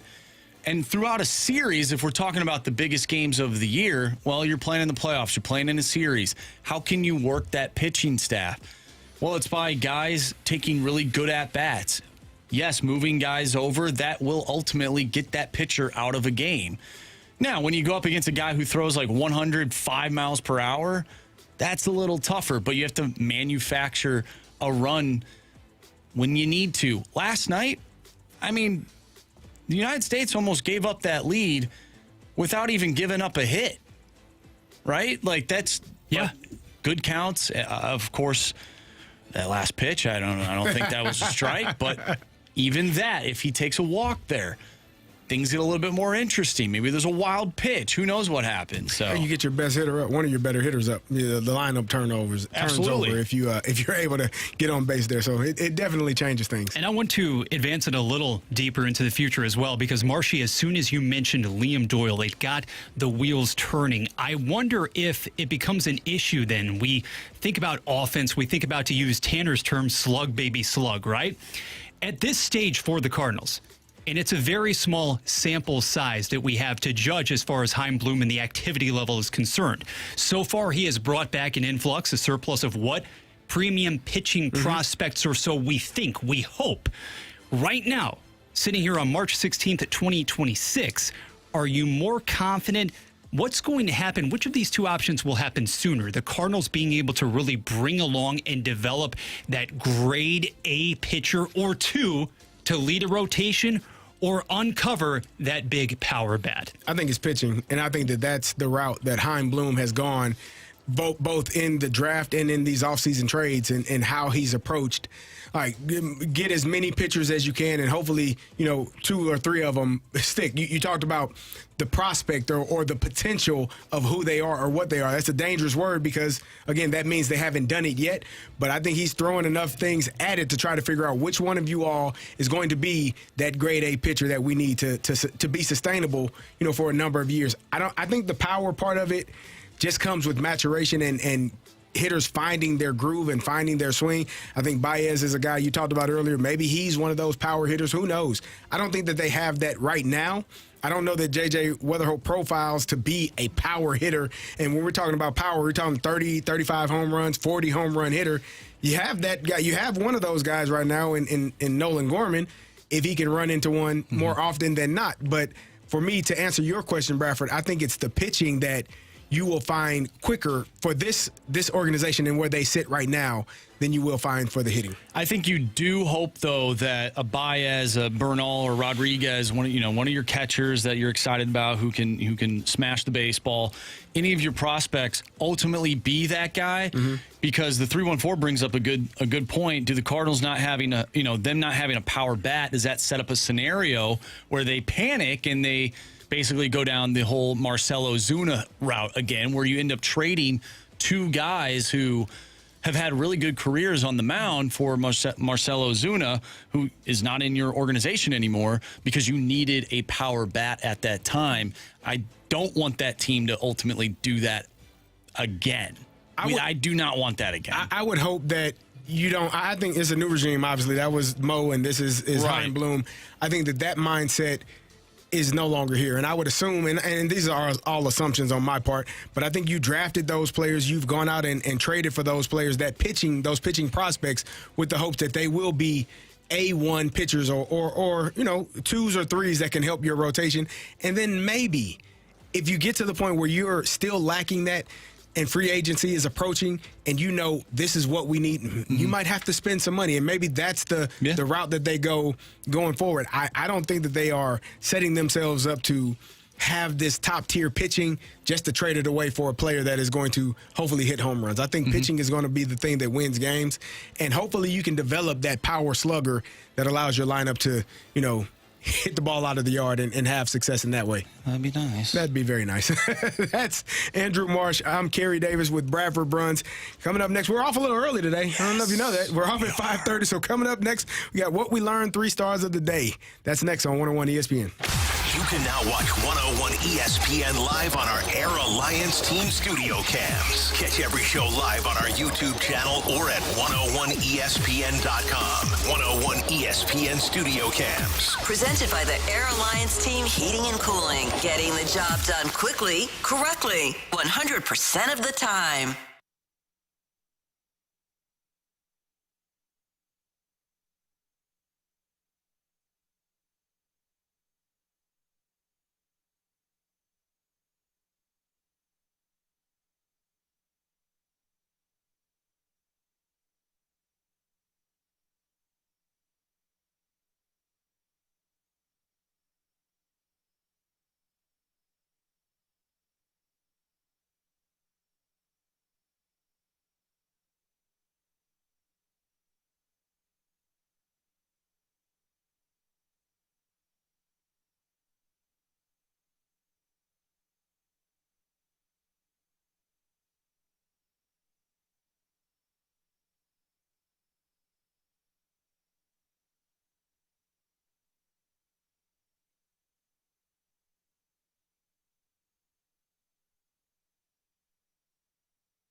New month means new jersey giveaway. Jamie Rivers here, and my next jersey giveaway is a signed Pavel Booch Navitch Blues jersey.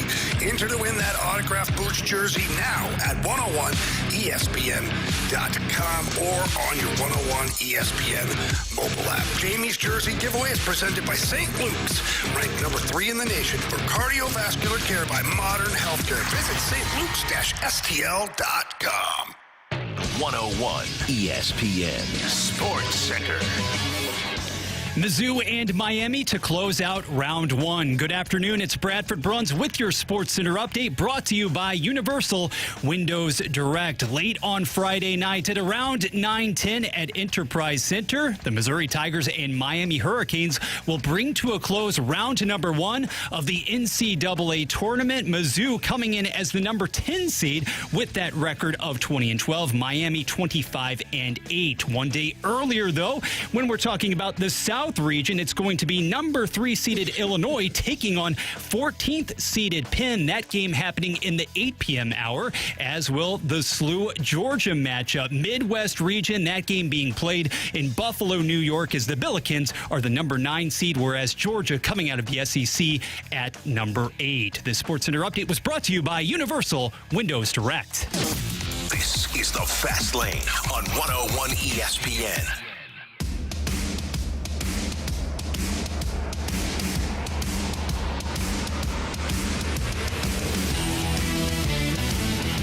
If you missed anything from today's show, you can always download the podcast, available at 101ESPN.com or via the Dobbs Tire and Auto Center's 101 ESPN mobile app. Podcast brought to you by Shaver Door Company. Time to find out what we all learned today. Marshy, go. So I learned today that it is best to ask for the options before almost saying final answer, saying, I have no idea, final. No. Oh, wait. Got to ask for those options first. Not that it mattered. Still got it wrong, but yeah. Got to ask for the options before saying final answer. Please do. Bradford, what did you learn today? Carey, I'm going to be pretty loose with this one because I learned something, but then at the same time, I had it reinforced for me, and that's basically at this station. I'm going to say it, my friend. When it comes to mid-March, there's perhaps one person who can match this guy's energy as it comes to the local teams. That's you, buddy. Oh, ILI, ISMIZ, all the way around. Yes, good vibes. Yeah. Look, sorry to omit you, Marshy. Local teams around here. You know what I learned today is people don't like Justin Fields, man. They think he's a running back. Jeez, they were pissed off about the Justin Fields segment that we had that lasted 2 to 3 minutes. It was too long, It's too long. 2 minutes too long, and it was only 2 minutes. So that's what I learned today. Bradford, do we have any criticisms or compliments? We have a couple of compliments,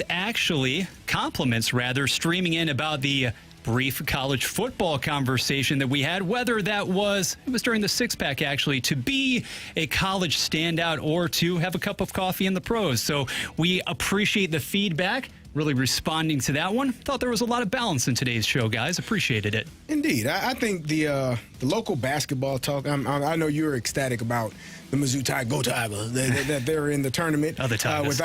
Same Tigers. Tiger's a Tiger, man. What are you talking about? The hell are we talking about? You know what I mean? I know you're excited about them and that they don't have to be in the first four. I think that was big for Mizzou because they were slated to be, one of those first four teams that have to play an extra game to actually get into the main tournament. So, and that's a team, again, I think they have a good outlook for where they could be. They could definitely beat Miami, and then going up against a number 2 team in Purdue, I think they have an opportunity to win there as well. This is a team, for me, Mizzou is a team that can get hot and very streaky and make a run there. So, we'll see how far they go. Yeah, we'll see if the perimeter shooting actually comes into effect as well. Now, getting downhill, that's basically the specialty of your number 1 player. If you still are able to have Mark Mitchell go on this meteoric run, if he stays hot and you get anything else from the secondary sources, and I'll say it one more time, Marshy, too, the man in the middle. We know that so much of March, it's dictated, it's influenced, and it's decided by backcourt play, guard play. But for Missouri, you're a little bit of a throwback in that sense because if your center stays in the game and is that imposing presence in the paint, that's somebody who can grab, hold down 10 rebounds, block shots, alter shots. That's going to be big for MU. Yeah, good luck to those guys, man. Hopefully they hit their free throws. I know they struggle in that department just a little bit. Hey, Bradford. The big man got it done down the stretch. Markedly improved. Trust me. Let's see how it goes.